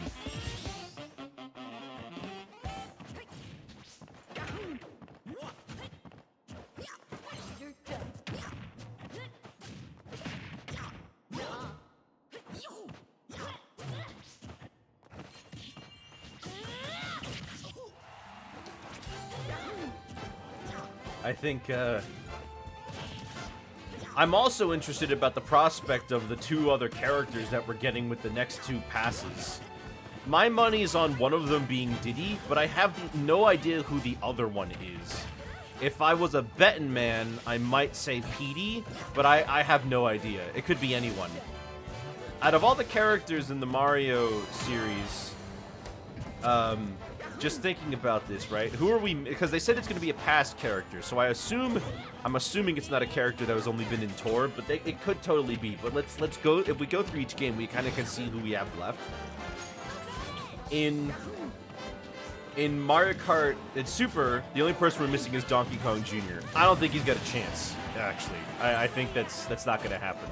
We have all the characters in 64 and Super Circuit. From Double Dash, I believe the only characters we're missing are Petey Piranha and Paratroopa, and I think that Petey is way more likely than Paratroopa, mostly due to the fact that he's actually a unique character and not another enemy type. Because Paratroopa kind of sits in that same spot that Koopa, that Dry Bones and Koopa do, and I don't think they're gonna add a third one. From Wii, the only character we don't have is Diddy and Funky now. Could Funky be the third character or the second or third character? It's possible, but I don't think he's that likely. From 7, we don't have the Honey Queen, who is not happening, and Wiggler, who I think is also not happening. From DS, we don't have Rob. My instincts say no, but I'm also kind of inclined to say maybe to Rob. Is there a reason why they're only now adding characters? I have no idea why they're only now adding characters, and why they're only adding characters during the last 3 parts of these updates. It's very strange, I'll tell you that much. It's just that we randomly got Birdo with this update, and everybody's like, huh?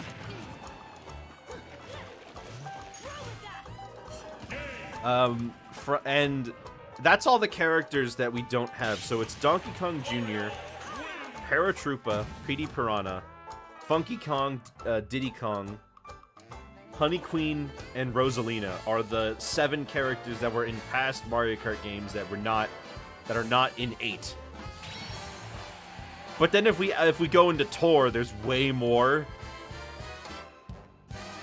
Car parts would have been fantastic. I would have loved to see them bring over vehicles like the Barrel Train.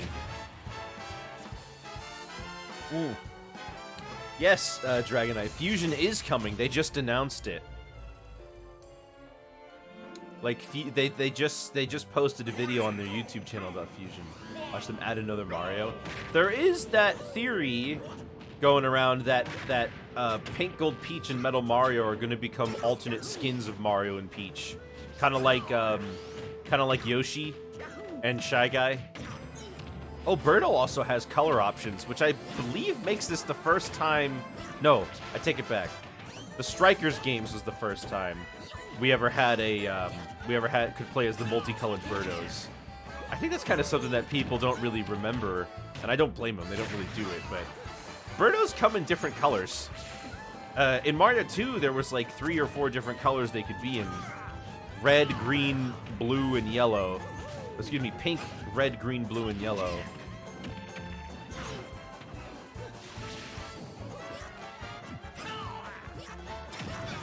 But Birdo's always been treated more like an individual than Yoshi has.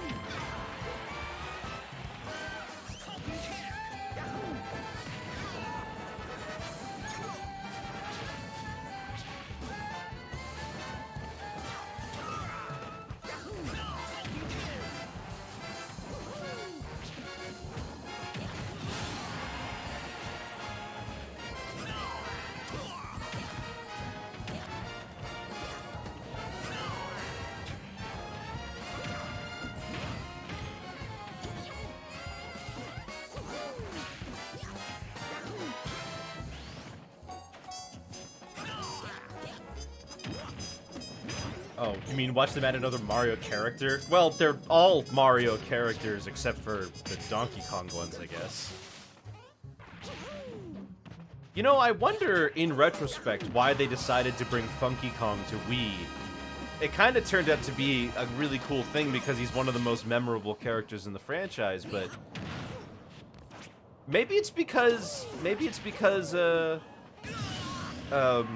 they were looking for more heavyweights, and Funky could be based off of DK's model.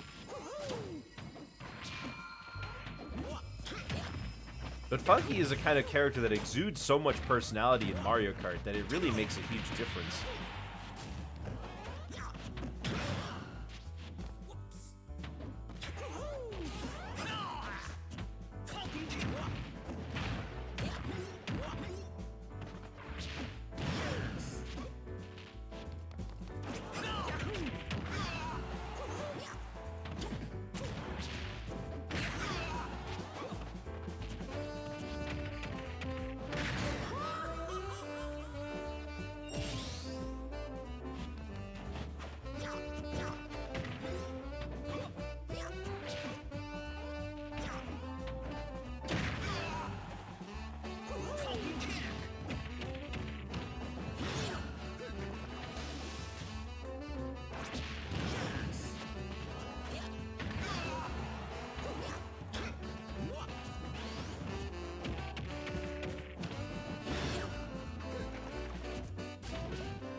Oof.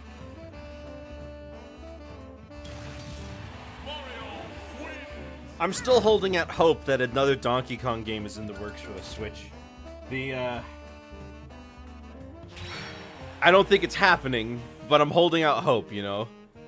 I don't think it's gonna happen. I'm gonna have some of my fries. Give me a second.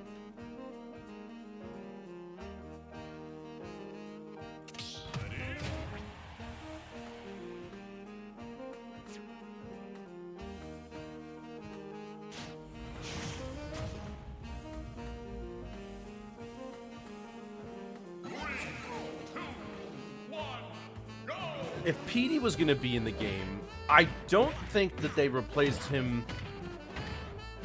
I don't think that they replaced him with Funky. And here's why.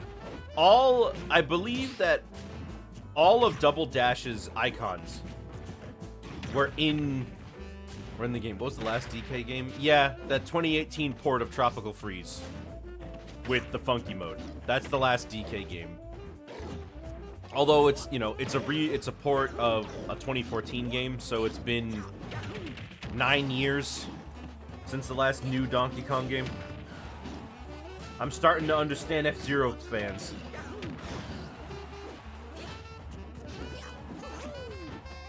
It's a little strange that DK has gone completely under the radar, though. I guess ever since Payon wasn't the main developers for the series anymore, they were the ones making all the spin-offs and stuff. Like, DK may not have been getting many mainline titles during the GameCube days, but he was getting games. There was the King of Swing series, the Donkey Konga games, the GBA remakes.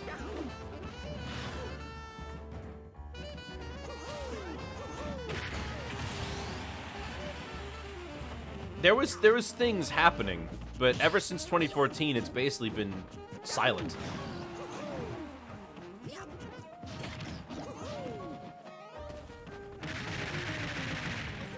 Oh yes, Tropical Freeze has an amazing soundtrack. David Wise never misses. Every game he works on has an amazing soundtrack. Of course, I have my own preferences. I prefer his, I do think I prefer his older work. I prefer Donkey Kong Country 2 and Diddy Kong Racing over Tropical Freeze and Yooka-Laylee, but that's just me.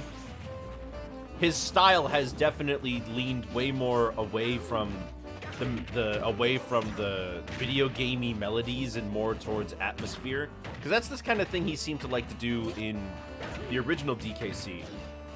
There are tons of songs in that game where There are tons of songs in that game where where it's just almost all ambience. Misty Menace, for example, and Cave Dweller Concert barely have a melody at all.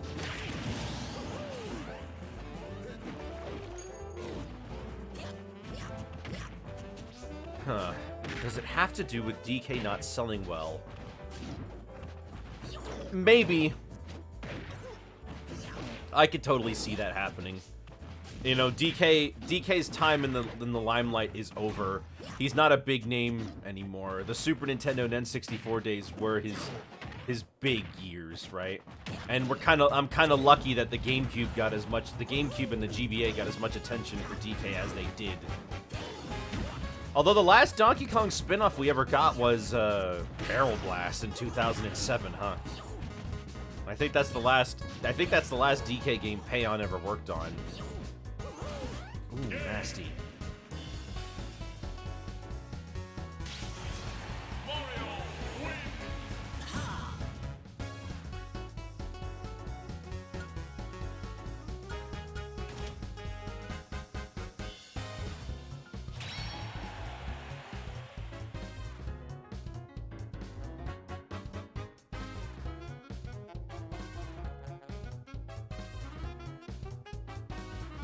What video about the, Yeah, go to the back. Go to the back. What video about the soundtrack were you watching? I'm very curious. Zalrog, you're up.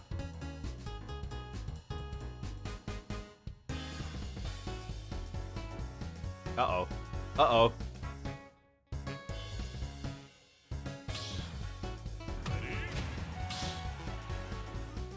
Oh.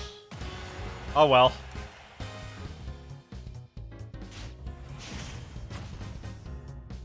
Just multitask easy. Yeah, play with one hand and eat the burger with the other.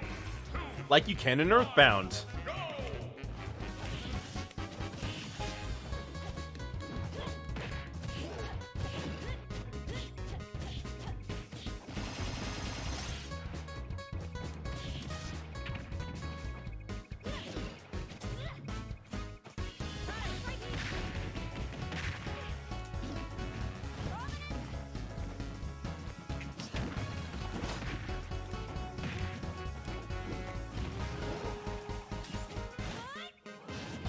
Okay.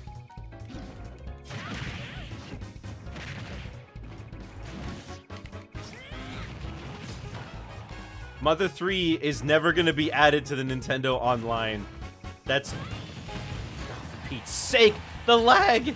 I legitimately can say that the lag killed me.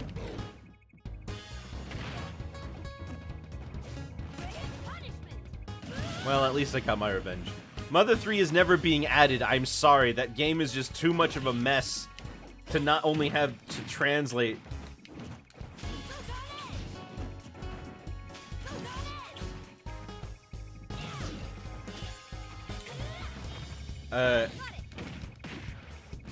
Like that. I think one of the problems with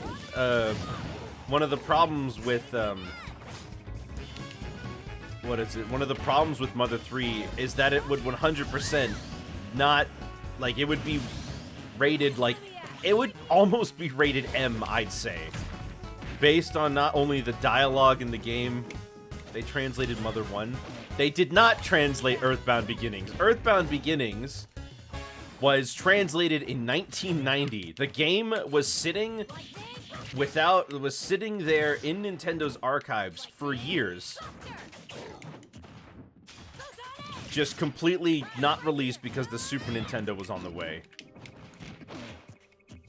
Well, all they did was they just re-released it on the Wii U. Okay. They didn't even change the title screen to say Earthbound Beginnings. It still says Earthbound, which was the original title. There is a world in which Earthbound came out on the NES.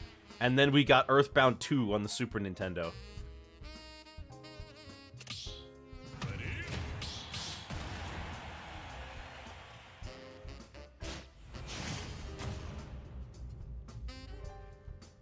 Or maybe there doesn't exist a world. Maybe every reality.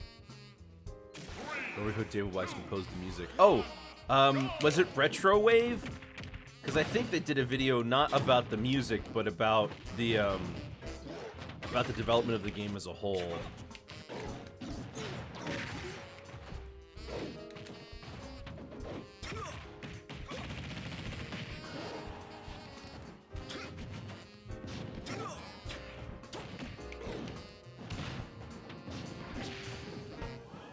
I'll take it.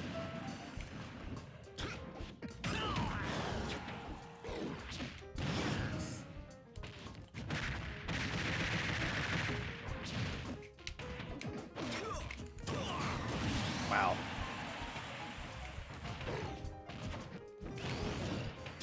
Who just throws out a smash attack in neutral like that?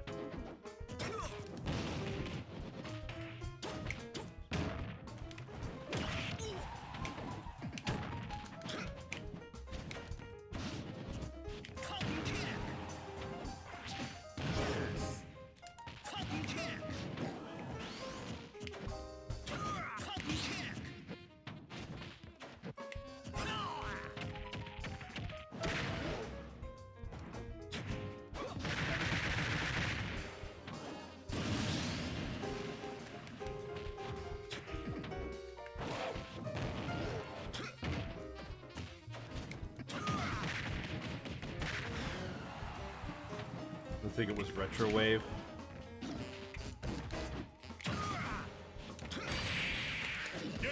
Wow, that's... I keep forgetting that. Spikes. Captain Falcon wins. Well, talk about feeling cheated out of a victory.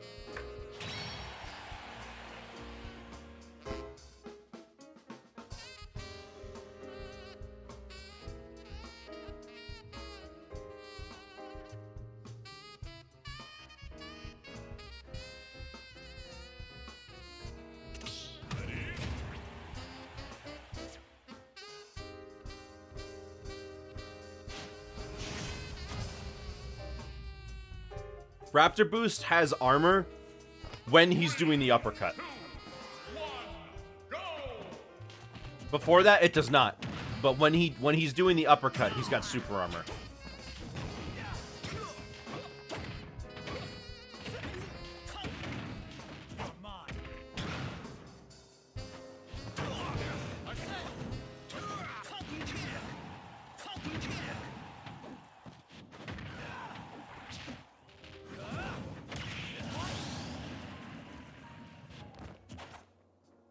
Sandwiched up. Good.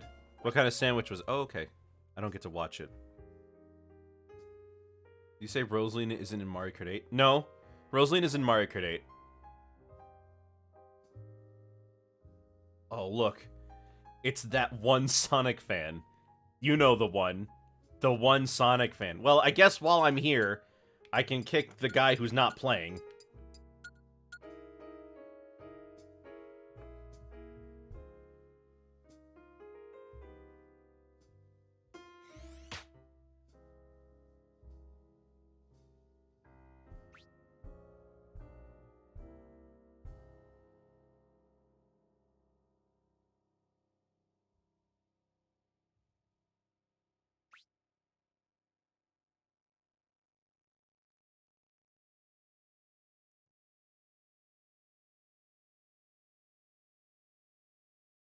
Wonder if Whis is supposed to be a Dragon Ball reference? Can you join? Sure. The ID... Oh, my hand's in the way. There's the ID for the match, so, you know, feel free to jump in. Let me take a look at this video then. Let me see. I'm wondering if it's that one YouTube channel that just goes through, like, music and video games, like he talked about things like Pikmin. Oh, I actually have not seen this one. Alright, I'll take a look later.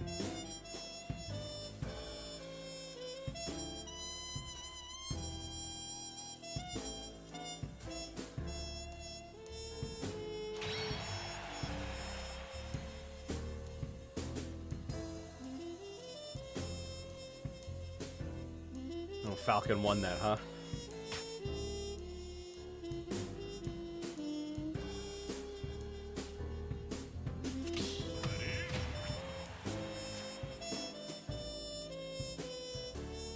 What? What's up, Dragonite? What happened? 3, 2, 1, go!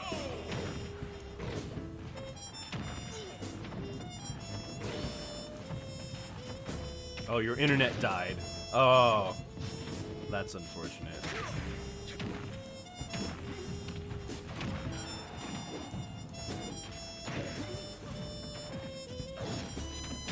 How do DKs do it?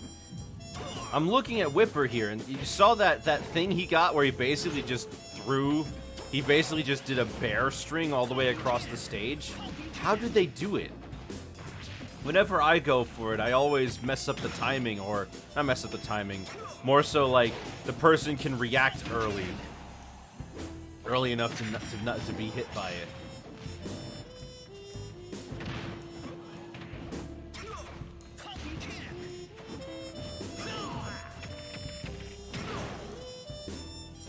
It didn't like me getting a lobby clear, so it kicked me out to prevent it from happening again.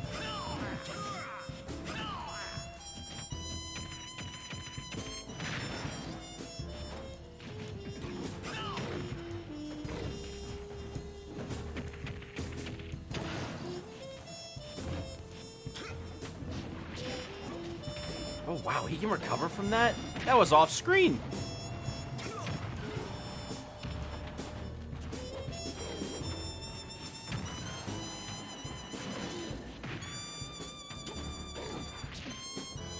You know, I bet the Smash camera system might have been one of the most annoying things to do. And it's working just weird how it died like that. Is Ganon's... Okay, so is Ganon's not momentum-based, then?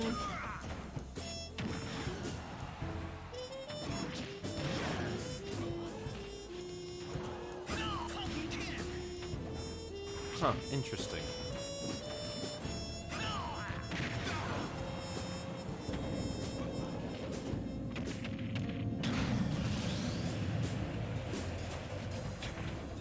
Chat, what's a change that you would make to your main to make it more fun or enjoyable or more thematically appropriate? You get one change.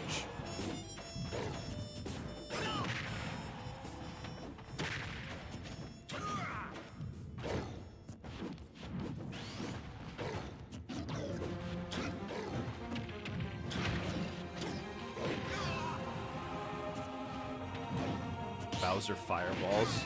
I thought you were gonna say Ganon can jump out of Flame Choke like Ridley.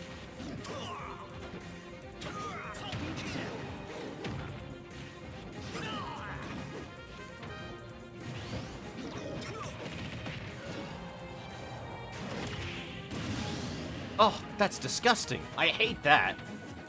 Make Ken's down special faster. How much are Ken's and Ryu's using that? We have Mario's up tilt from Smash. No! No, we don't need that! Only the solid funnies and the basic bread and butters. You don't need the fancy stuff. Leave your game down pat. Oh! Well. Wasn't expecting that. Donkey Kong wins!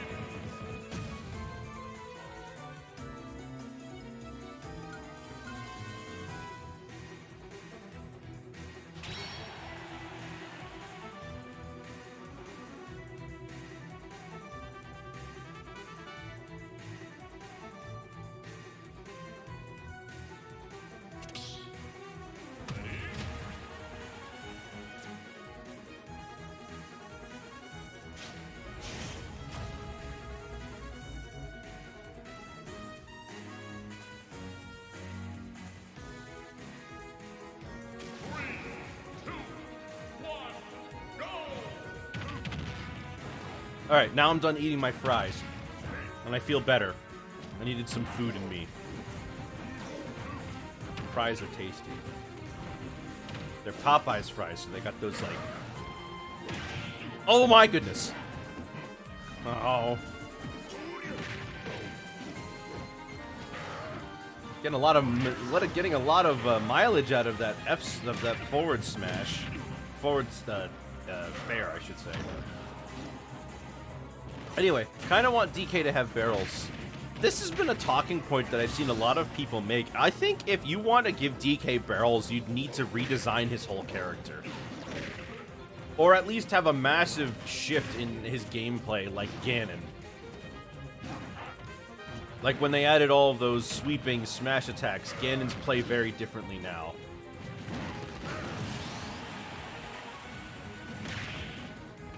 Ganon needs a better... Or DK needs a better up special. You know what? I would like DK's up special to stay the same on the ground if they're gonna change the up air up special. If there's any one change I think I want DK to have, I want to be able to have cargo throw directly down in the air. That's what I want. I want cargo throw to be able to be aimed directly downwards.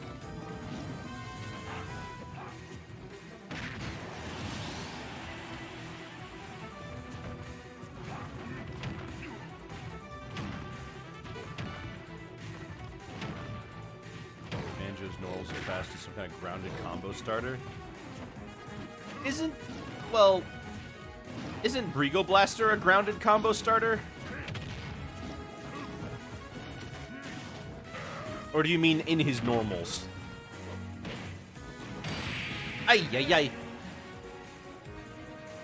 Nasty. The agony of defeat.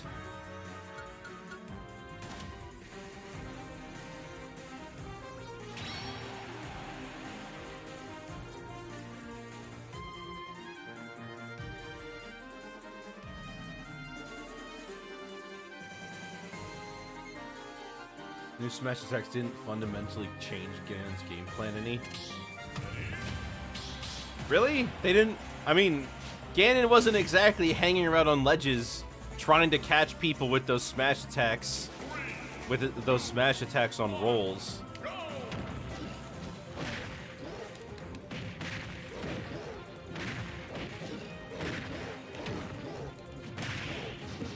Ay, ay, ay. I was...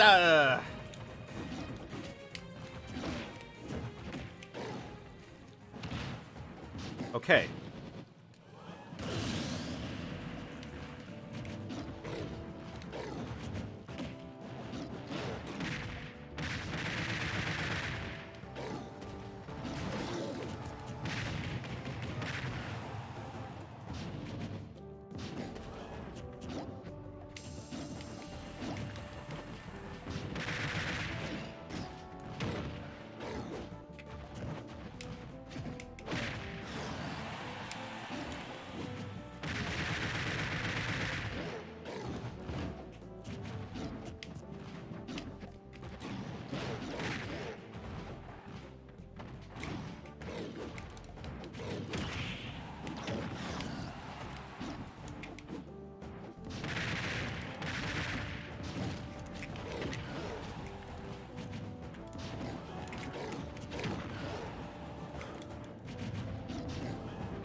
I am mashing. Why is my bear just barely missing?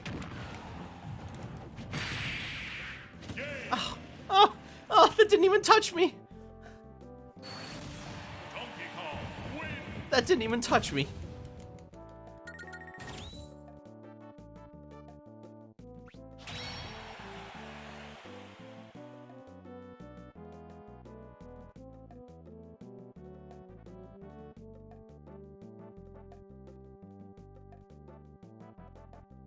And I know for a fact if I did it first, it wouldn't have gone through. I would have been interrupted by his first hit. I just know it.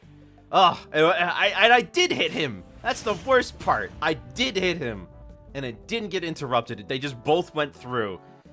Flippin' a clank would have been preferable. Although you can't clank in the air, can you?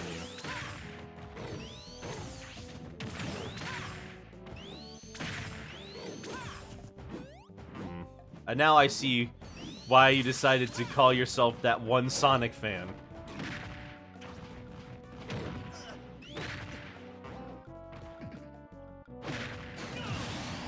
Oh. Oh?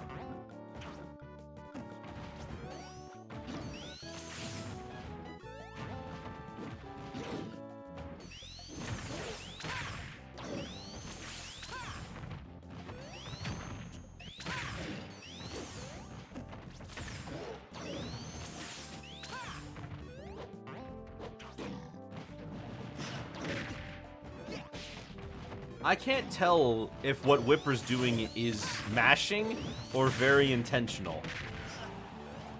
But I guess since it beat me, who was doing things intentionally, it worked. I mean, I would hope so. I mean, if I got beaten by somebody legitimately just mashing buttons...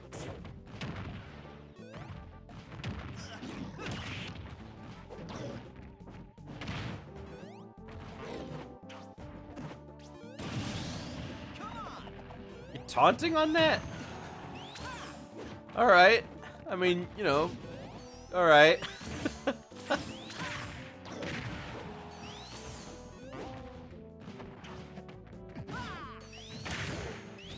9 minutes of a very quiet foreside.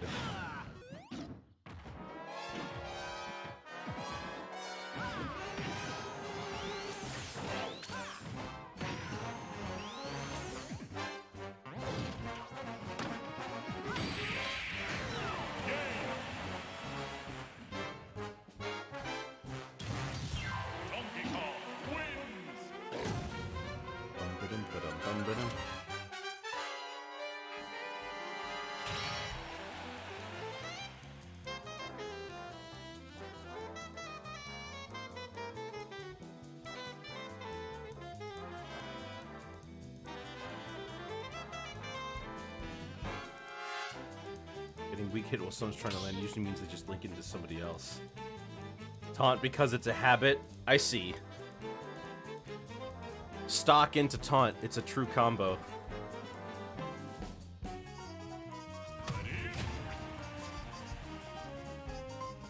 Oh, today is apparently the Switch's 6th birthday.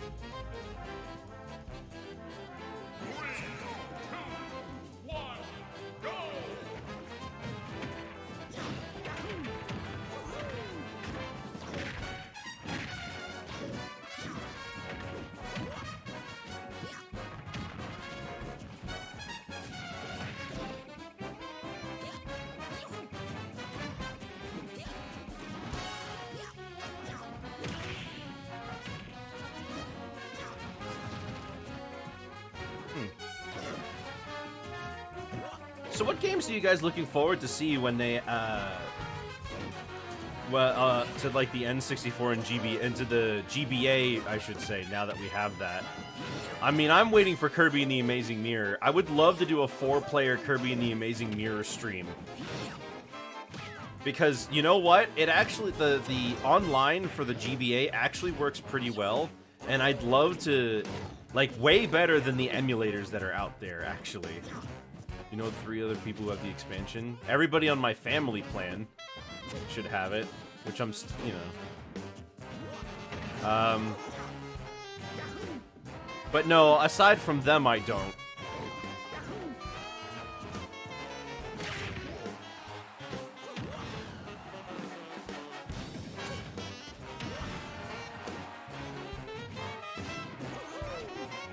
It's strange, I've asked a bunch of my friends if they wanted to join my family plan. We all pitch in for it together. And the number of people who have actually been like, no, is kind of surprising, because it would cost them less money. But I'm sure they have their own reasons.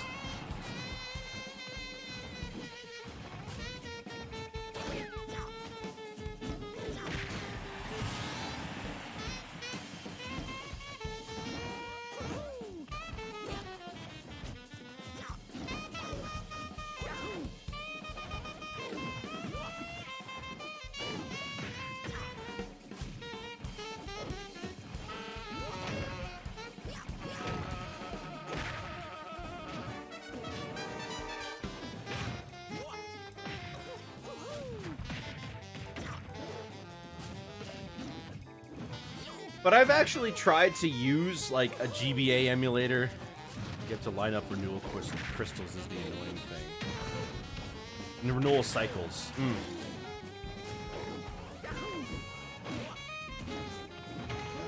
I mean, obviously, at some point, somebody's gonna have to bite the bullet and just be out the rest of the money that they would have from their expansion pass, from their online.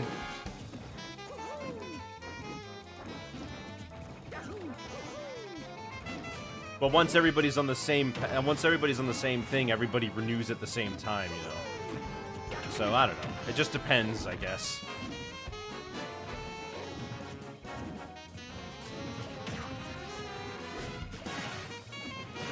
I wonder how many people are like me and they have their expansion pass renew in like October, because that was the first month when they started charging for it.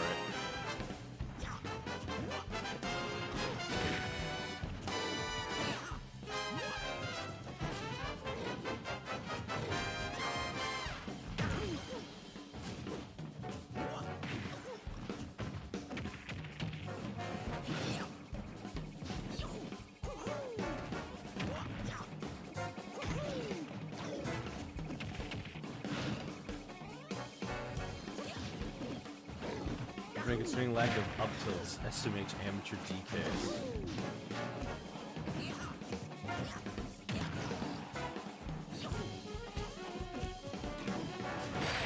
Oh! Surprise! Up smash! Just kind of comes out of nowhere.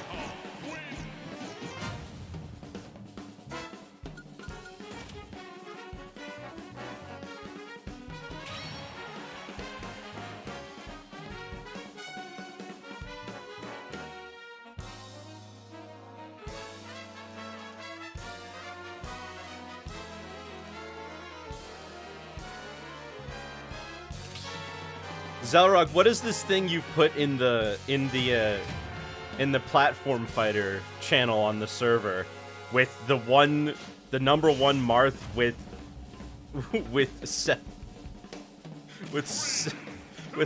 Steves? Did you play this? I actually don't remember.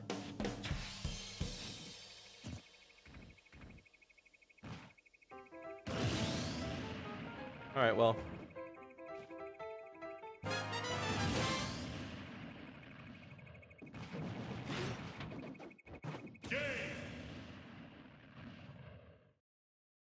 Gonna get 10 online. Make your parents the month of your birthday so your parents will pay for it. Ah.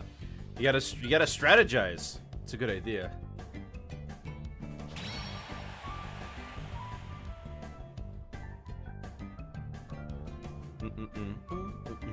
I think there was a recent tournament with everyone playing Steve. Well, it's not surprising, you know, it's like being surprised that, you know, foxes are still prevalent in Melee.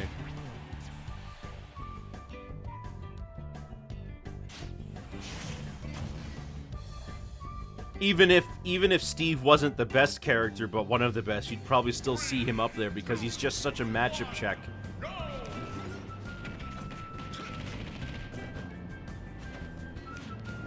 Your forensic house to 100, I guess? 100 IQ, rather, sorry. It's like I'm reading that wrong.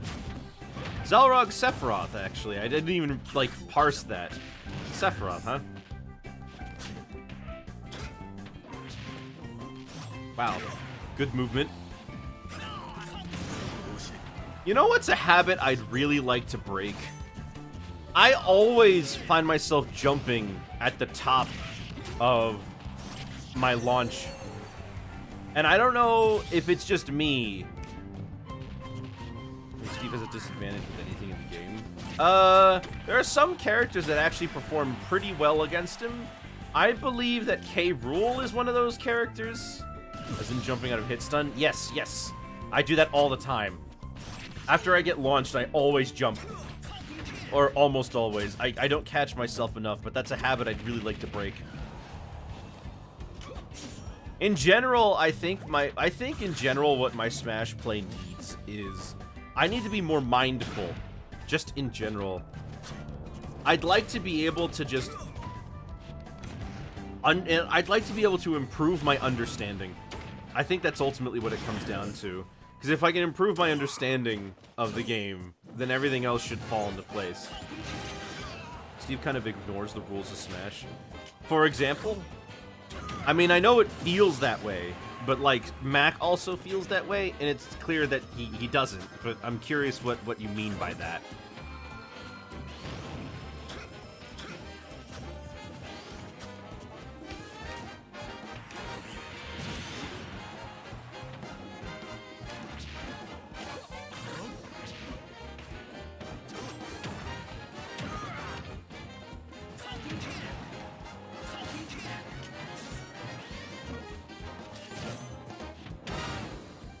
Ooh, that was timed perfectly.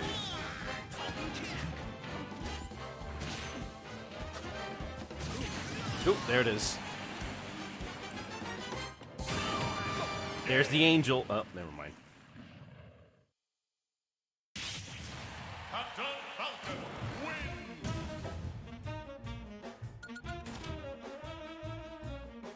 wins. I always forget how strong Falcon Up Smash is. If anyone hears the DLC, just know you're gonna destroy me. I don't think anybody's playing the DLC characters right now except for Zelrog. I don't think it's that one tech that Kongus means. I mean, that's a bug. That's not supposed to happen.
Woo!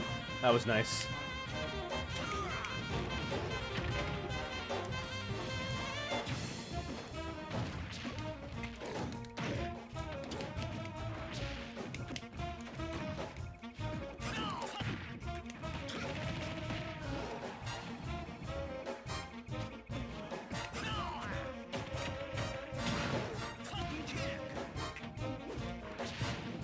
Ah, if Randall wasn't there.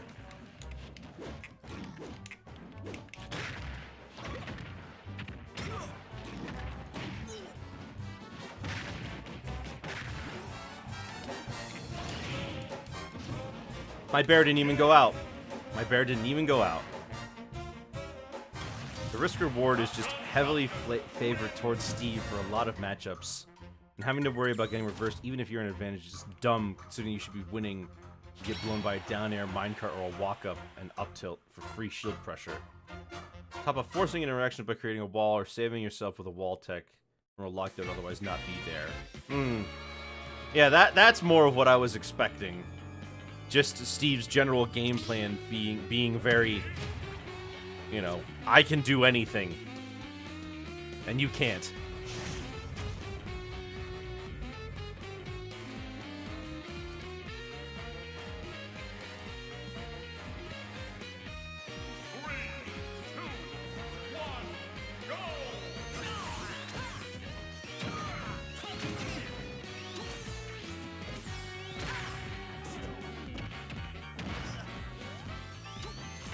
Man, you know, after playing against a patient Falcon, I prefer the aggressive Falcons. Is there a way to play Falcon without it feeling like you're fighting a tryhard?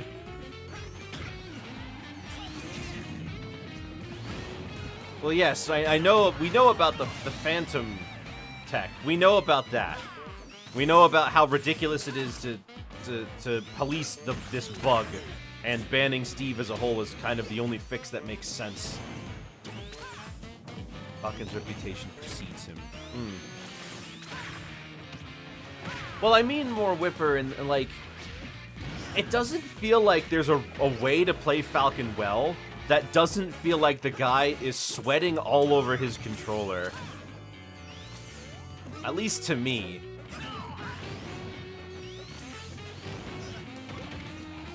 And I understand that that doesn't necessarily mean he is. It's just something about the way Falcon works.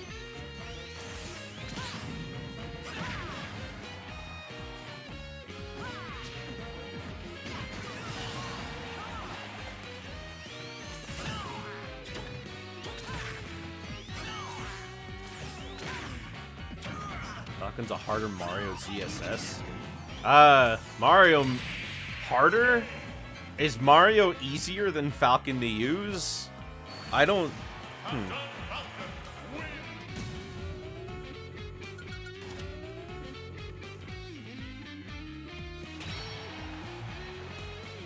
Is he really that easy? I never really thought of Mario... I don't really think of Mario as a beginner character anymore. Sorry, I'm drinking my sody.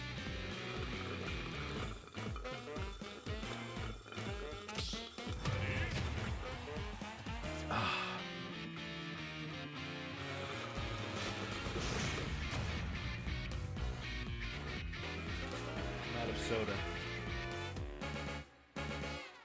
3, 2, 1, go!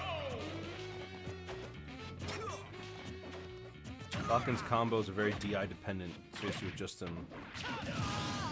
Means his combo could be larger, longer, or shorter. Did not know that.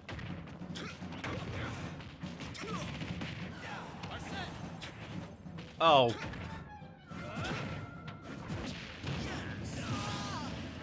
Smash 4 Mario became a lot harder to play. Can't spam up tilt or get easy ladder combos. Why is this Joker's name all question marks? Is he using, like, a character that my Switch can't display?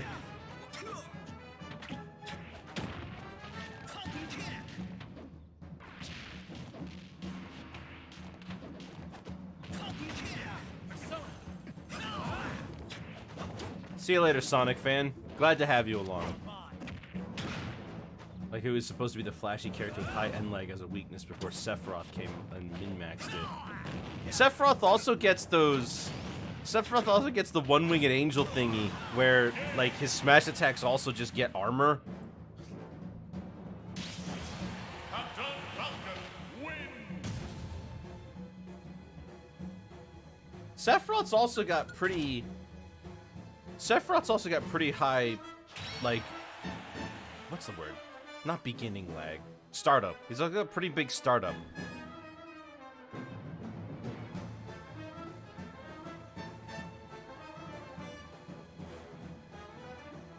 Nintendo takes down features for Mario Kart 8 and Splatoon on Wii U due to security vulnerability. Splatoon 1 players can't play online anymore.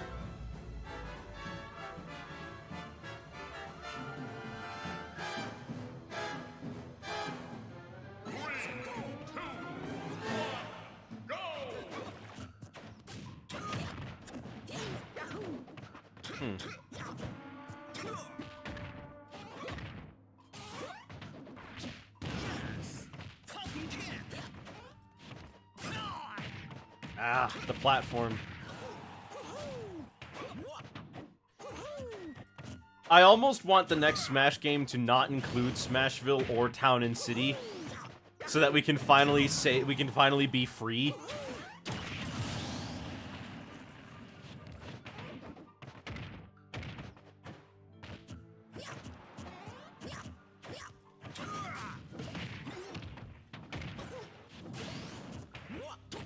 What's wrong with them? Nothing. It's just we've just been playing on these as like starter.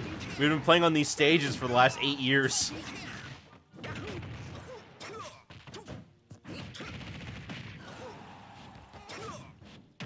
Almost every tournament has one or both. Granted, not as ubiquitous as Smash 4 was. Keep Smashville at least got nostalgia for it from Brawl. But like every tournament since Smash 4 really has just been full of Town and City and Smashville.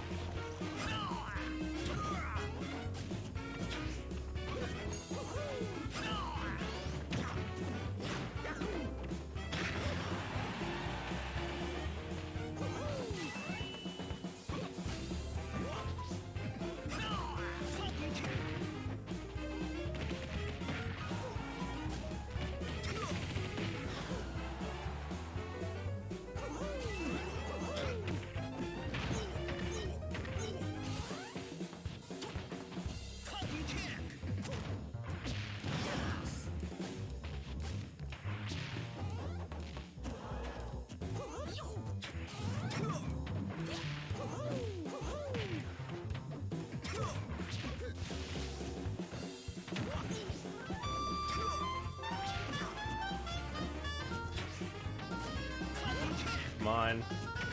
Mario, come on.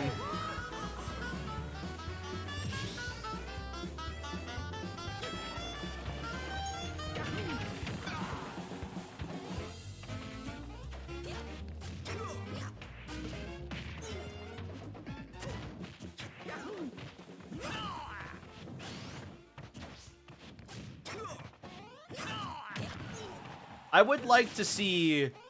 I think that is something I would like to see revised, is the way hazardless stages work.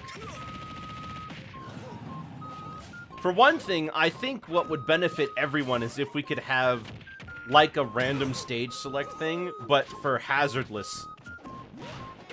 Like, I want to turn the hazards on this stage in this rule set, and I want to turn the hazards off on this stage in the same rule set. For example, leaving hazards off Pokemon Stadium, but hazards on Yoshi's Story.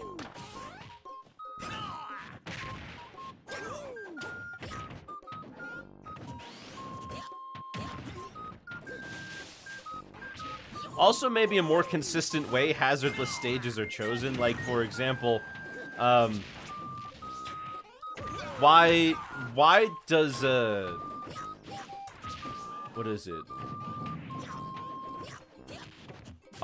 Why does Halberd hazardless start in the air, but hazardless, Yggdrasil's altar not? Hazardless Yggdrasil altar starts on the ground, but hazardless Halberd does not.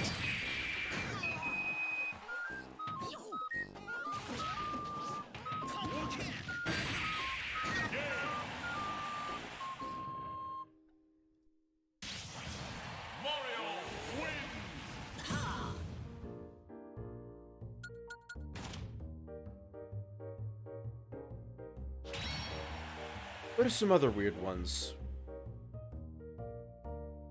Yeah, some stages treat all moving platforms as hazards and freeze them, others don't. You're right.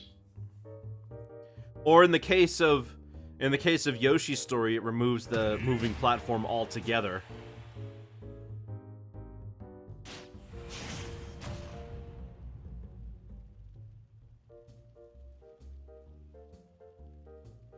There are some stages that would probably be fine hazards on. But because they're just Battlefield when hazards are off, like, you know, I imagine that Fountain of Dreams might be legal if Fountain of Dreams might be legal if they could run it hazards on. And they've tried. They really have tried running hazards on movesets before. But it just turns out that the problem is you can't trust players to keep switching the rule sets. That results in too much nonsense.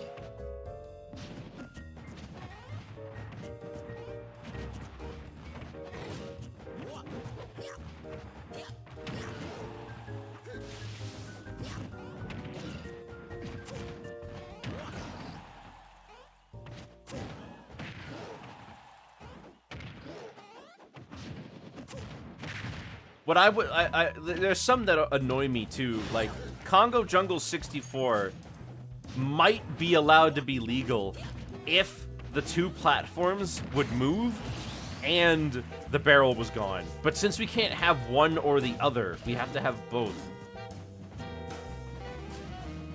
Mii movesets should be visible and easily changed. You're absolutely right. I don't know if you should be able to change them offline. Arms Arena, yeah, Arms Arena still has the roof.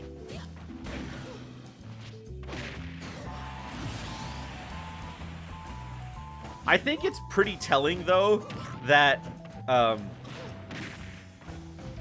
Northern Cave has no hazards to speak of. It's just a plain stage.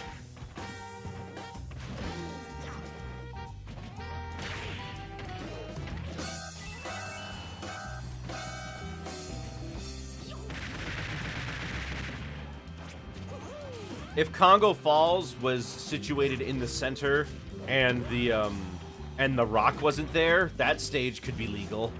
Like, it's so close to being legal. Gonna help players be confused about small battlefield. Yeah. You know, that was small. I remember that small battlefield was supposed to be one of the stages that had variants. Like, that was supposed to be the one that would allow you that would supposed to also be one that would allow you to have a version of it on every stage, like Battlefield and Omega. But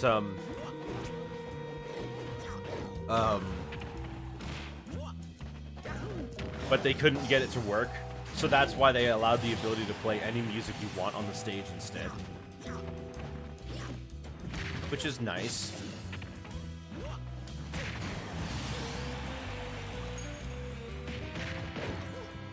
One thing that a lot of fans do request is unique victory music for every character. I don't know how to feel about that. What do you guys think? I think there are certain characters that could definitely do with a different victory theme. Like, I think Luigi deserves one. I think Bowser deserves its own melody, not like a guitar remix of the victory theme,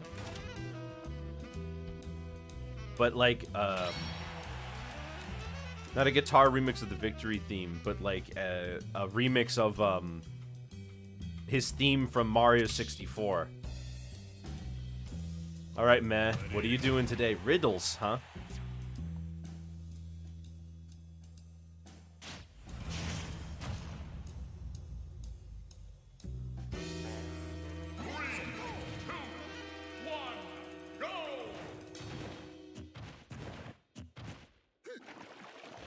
I think DDD deserves his own theme.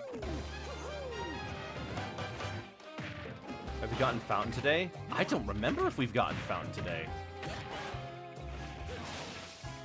Oh my gosh.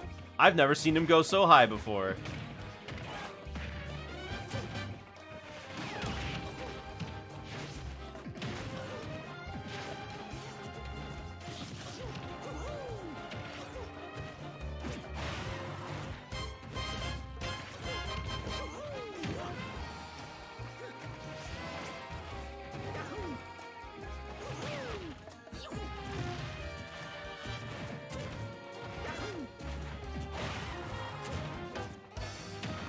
Oh boy.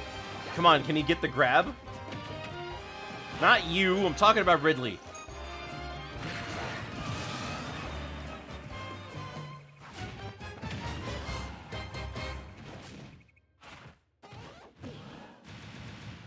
I'm shocked that they never did a remix of Bowser's theme from 64 for Smash, come to think of it.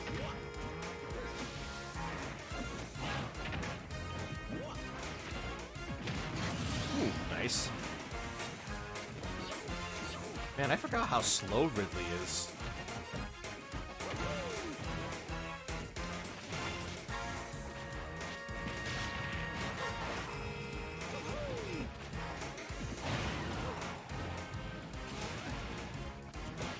Come to think of it, I don't think any of the Bowser music that's in the game is a remix. The Bowser's Inside Story final boss isn't a remix. The Bowser's Galaxy Generator isn't a remix.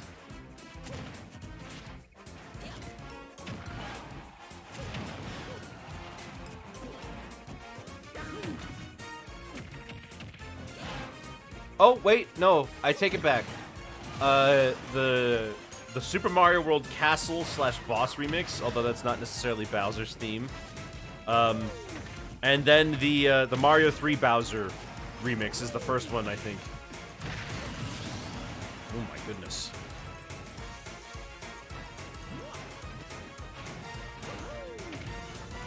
Let's go, meh. Let's go, meh. No, no, no, no, no.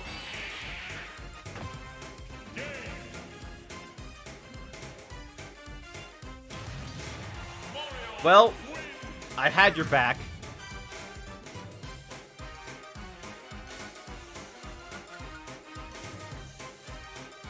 I think Dr. Mario could use an original victory theme, actually.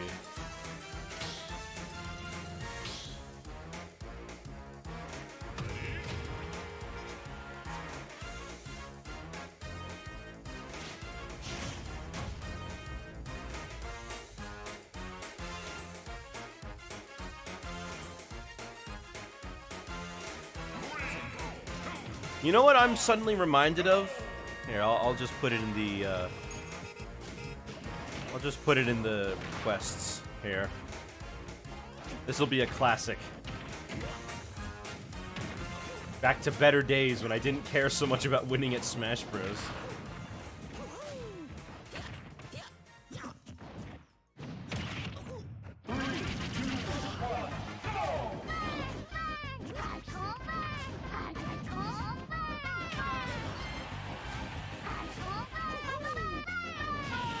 This video, I think, is 13 years old today. Maybe, no, more than that, like 16. And that's just when it was uploaded to YouTube.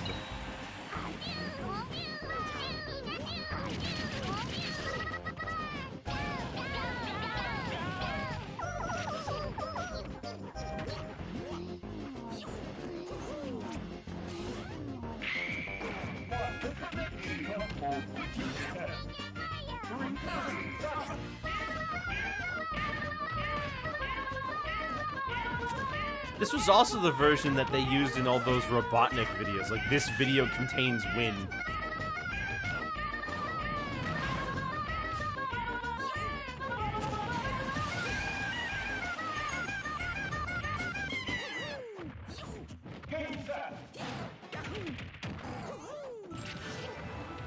Back before we had flipping Twitter.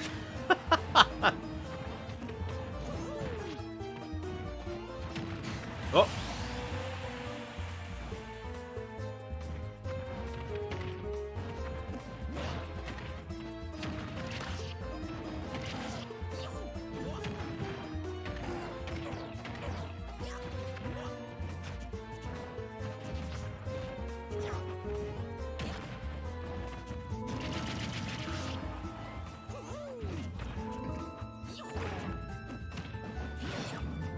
You know, I wonder if they changed this with New Horizons, but in all the Animal Crossing games, the world is essentially a rotating cylinder.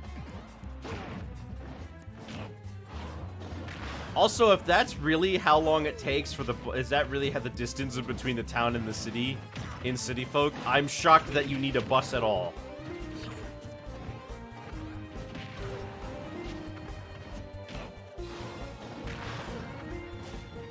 Quick, pop one of Wendell's balloons.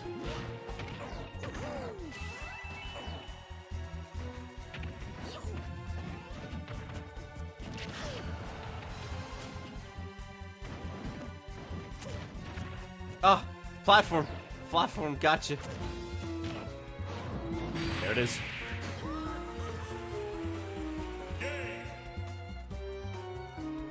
You know, sometimes when you get a star KO, doesn't it seem like the character should be way closer than that?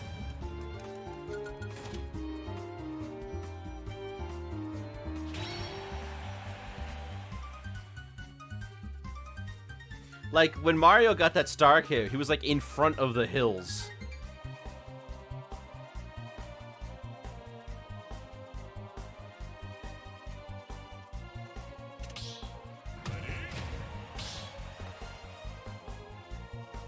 You mean they should be farther? No, I mean, like, sometimes the background makes it look like they're way closer than they should be. 3, 2, 1, go!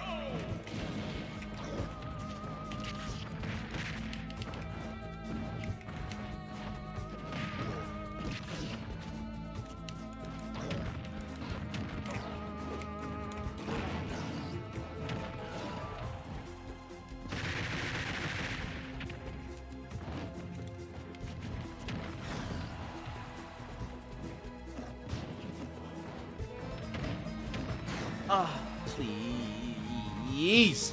Please. Headbutt. Headbutt. Alright, I'll take it.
Oh. Well, I wasn't expecting that to kill. Donkey Kong wins!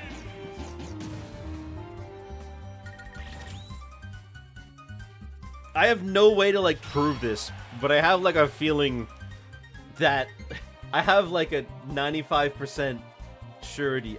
See you later, Zorog. I have, like, a 95% feeling that, DK's up tilt is strongest at the end. I know that's not the case, but that's just how it feels.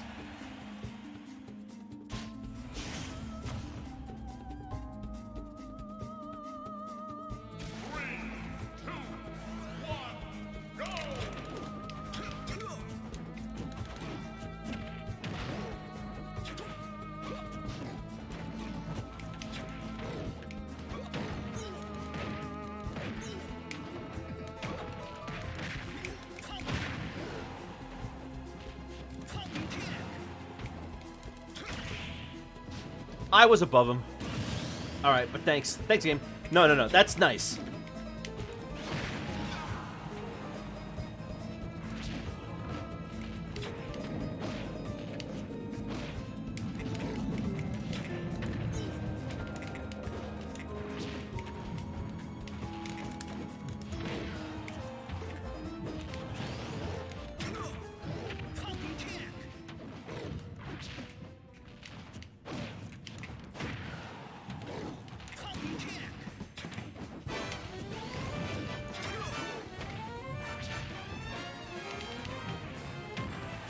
Of course. Oh, he doesn't get punished for whiffing that combo. No, that would make sense.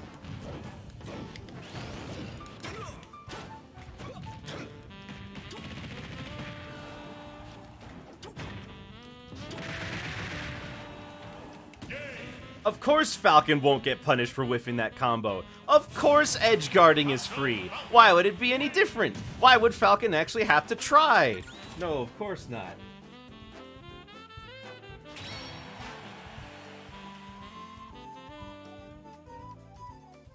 Oh, I can. When I can actually punish him for whiffing something.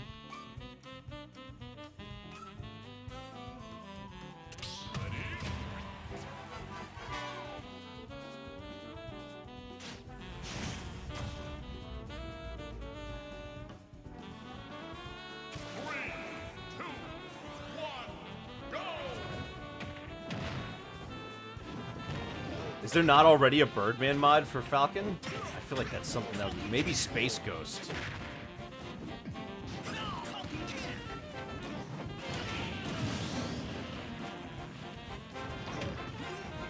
How long has Rayman had a game? The last Rayman game was in 2013 with Legends.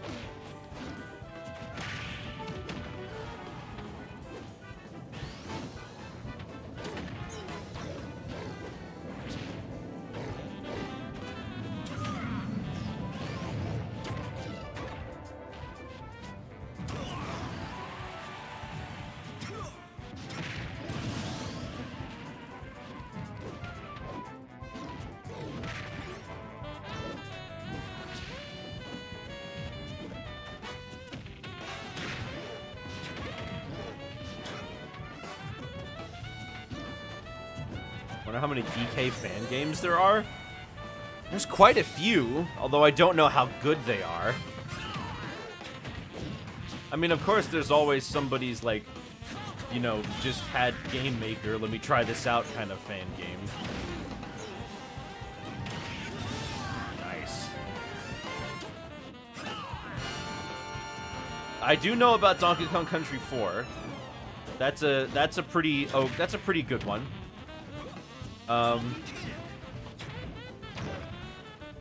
There's also a tribute to Donkey Kong Country, which is a decently fun game, if not a little bit awkward to play. The physics aren't the best.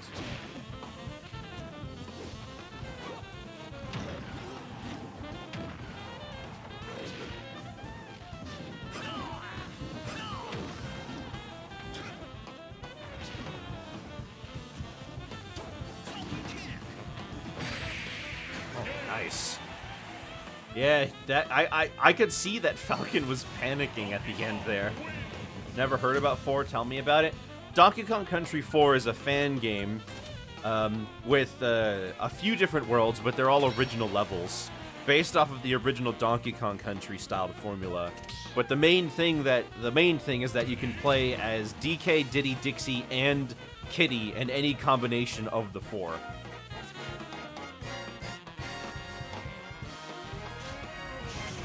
Shouldn't be afraid of DK, but the objective is always making people afraid of DK. Well, I wish I had some of that. I never can make people afraid of my DK.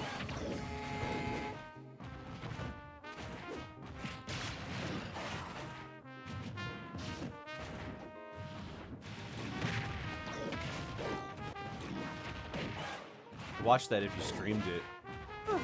Maybe I will someday. I'm not very good at it. The level design is not the best, and it does not play like the originals at all. Well, I take that back. It doesn't play like the originals in the sense that like the level design is very big. It can be very spacious, and there is definitely some awkwardness to it. Because it's a fan game, not a ROM hack, it doesn't play exactly like the original trilogy. I haven't beaten it yet, actually. I'm kind of sitting on it. I started playing it a little while ago and never finished it. I think the game is actually finished now. It wasn't when I started. Having all 4 playable Kongs is really cool, but but kind of like Tropical Freeze, you realize that your best combination is probably DK and Dixie.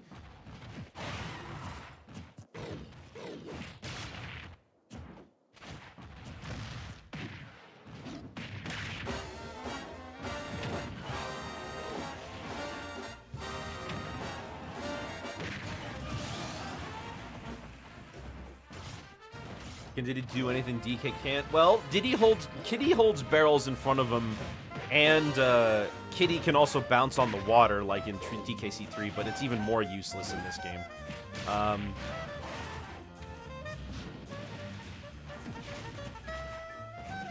Not to mention people just, I guess, you know, people just don't like Kitty.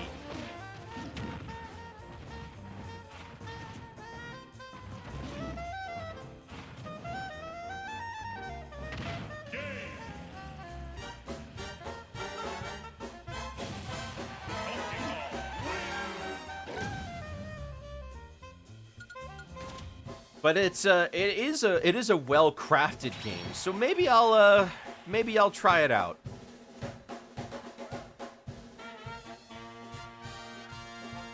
Some comical about the idea of Kitty being in 64 and given heavy artillery.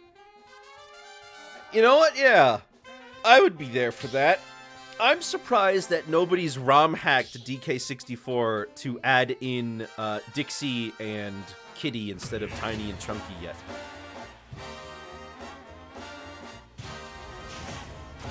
Now I'm curious, what mods do exist? The biggest mod is just tag anywhere.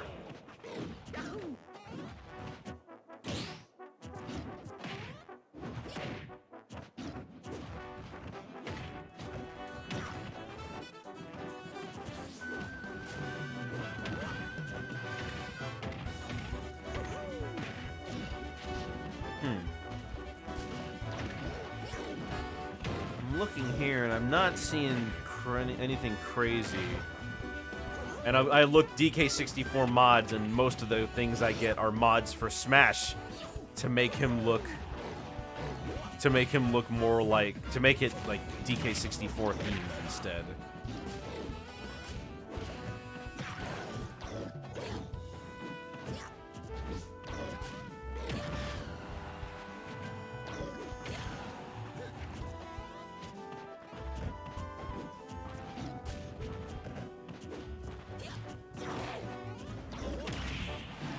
Like Banjo and DK64.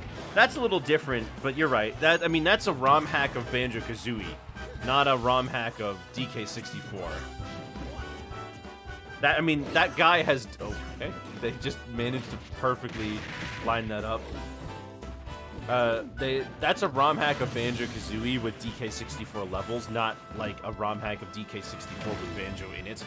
You know? So it's a little different. It's, you know what I think it is? It's because that there really isn't a crazy high big modding scene for DK64 in the first place. Like, Banjo-Kazooie has a modding tool called Banjo's Backpack, which makes it way easier for people to create their own mods for the game. And heck, Mario 64 is Mario 64. K's Emmanuel on him by himself is probably 95% of the mods for that game.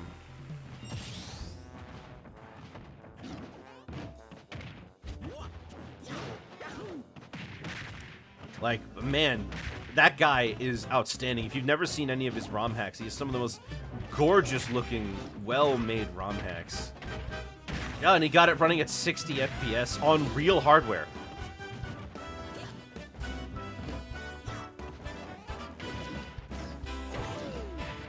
One thing I would like to see Banjo modders do is be able to add new animations to the game.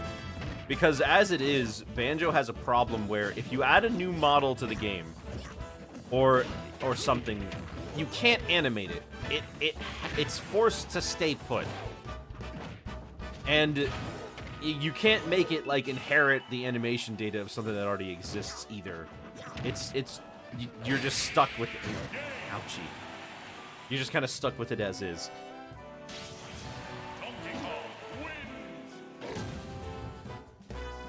So what you'll see is that there'll be a T-posing model that stays put. Killed at 94. Well, it was charged.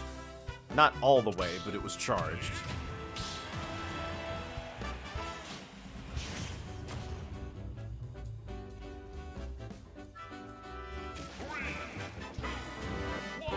Oh, excuse me. I was looking at a post somebody made about they made a DK64 style models for Dixie and Kitty.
Which Battlefield form is the game's best? I mean, I really like Congo Falls' Battlefield form, and I'm glad it exists, otherwise I'd never be able to play on a DK stage in any capacity.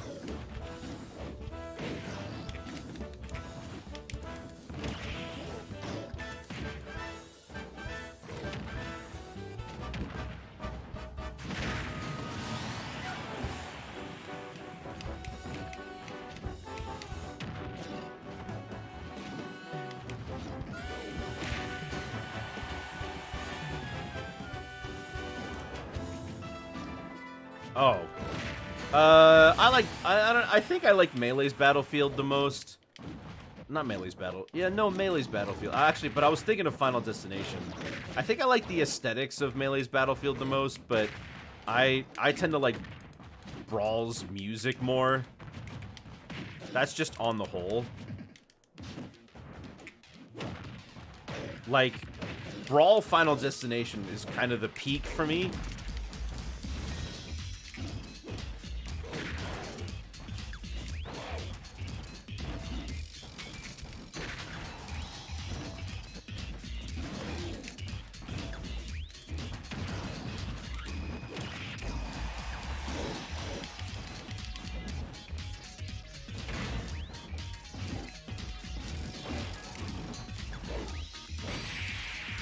Like Smash 4 felt the design was more...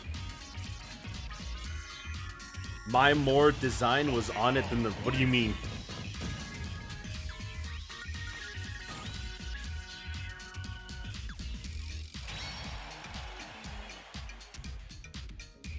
One is a different level.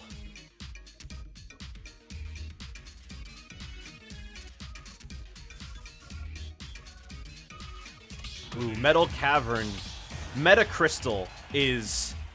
Yeah. The fact that people, like... I think the fact that people, like, know the name of Metacrystal means that it's a really cool stage. Of more design than the rest, I see.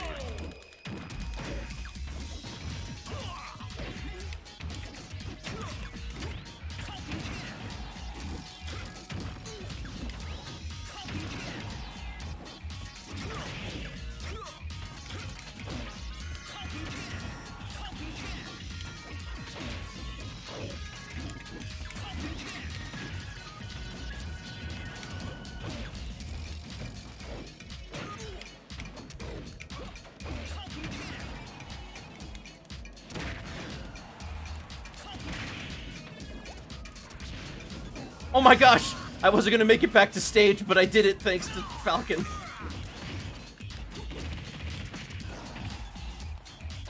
Oh, I used my jump already. Whatever.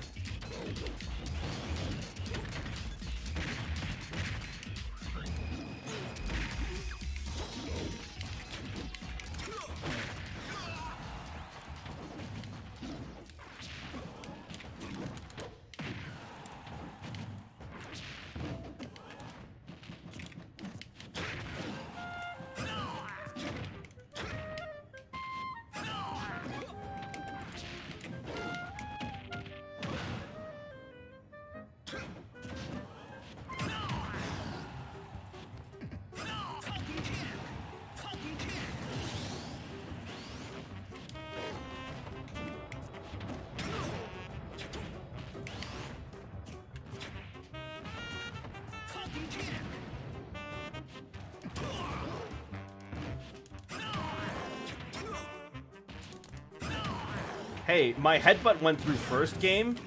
Hey, yeah, that part where my headbutt actually was before his thing. Hey, game, game. How about we talk about the part where my headbutt went through first? Can we talk about that? I really want to talk about that game. I really want to talk about how that happened.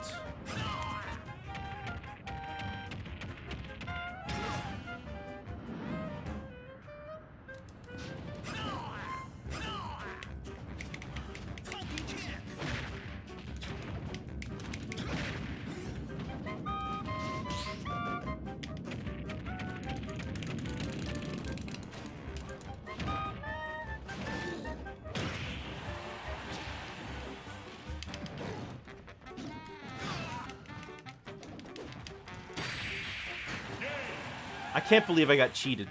My flippin' headbutt went through first. I'm still mad about that. Guy who labs Giga Bowser in the wireframes. Is that useful? Can you do anything with that?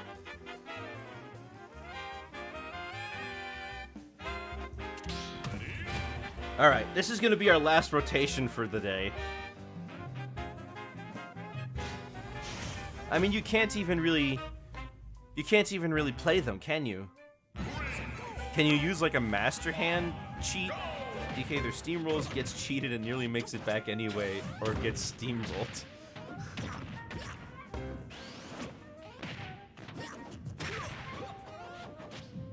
I almost made it back. I'll give myself props for that.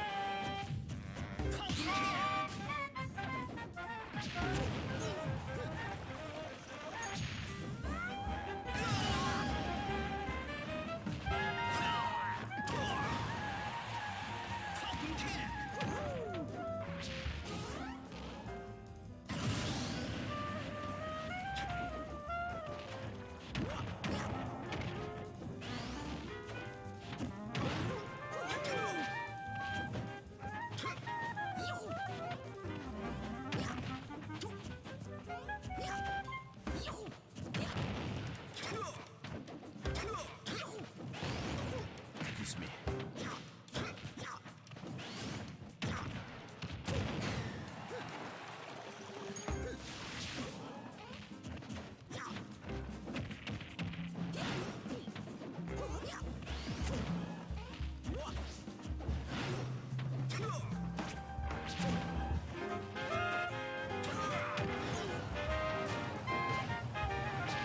I really do love Smash.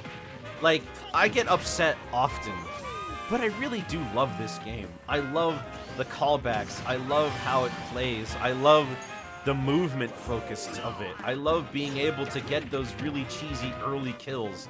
I love winning. I don't love the pain it takes to get there.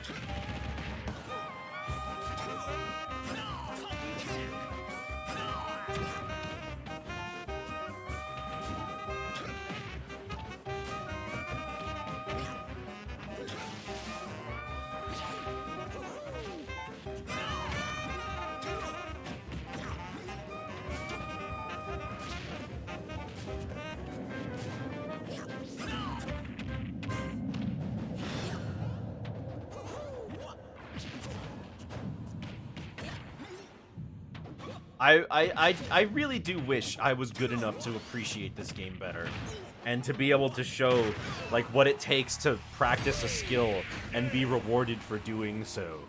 But I'm just not.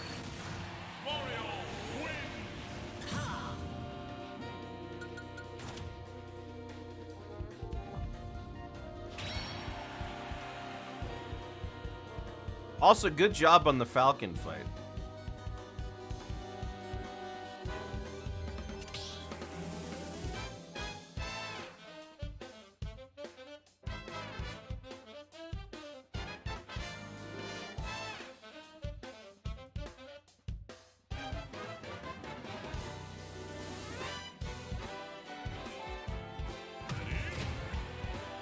Okay, game, both air attacks get their knockback. This game doesn't fail to surprise me. Should all just be happy that Banjo can hit Sonic with Kazooie while people argue about Steve from Minecraft being banned. Good point. Sephiroth can lose to Pichu. That's canon.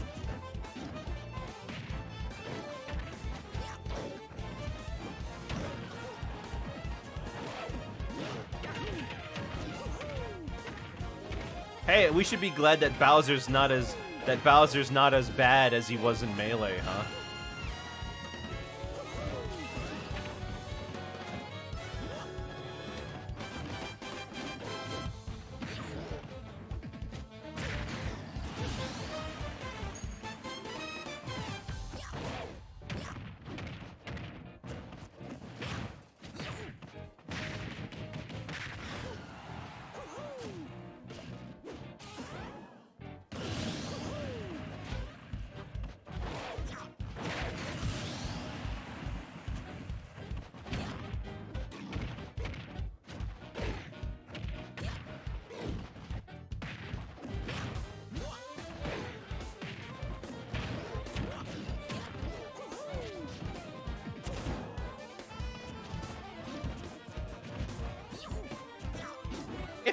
another Wario character, I honestly think our most likely bet is to probably get Ashley.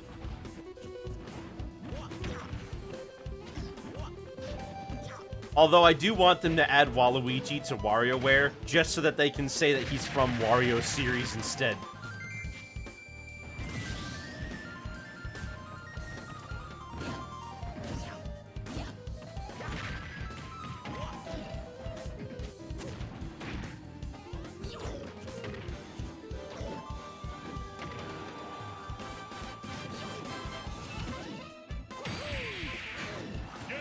Right in the noggin. Alright, next match is the last one, guys. Mario wins.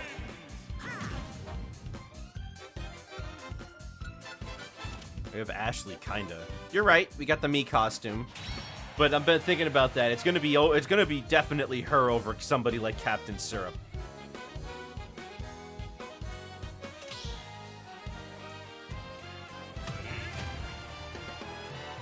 Oh, you mean Crusade? I guess.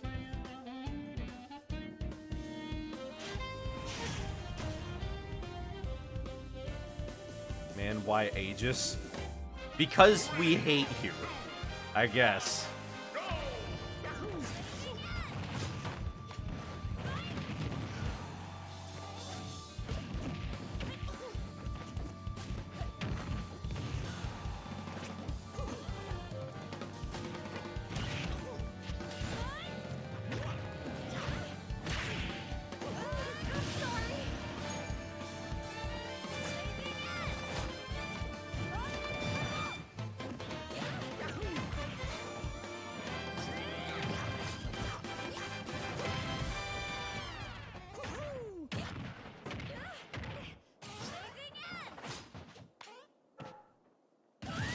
Oh. Well, guess you get to win that one.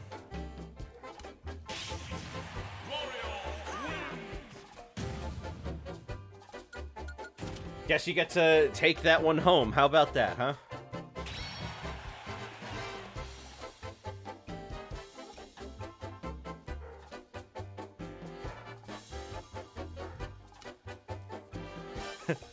Is that not the most satisfying way of victory, is to realize that you have defeated all of your enemies?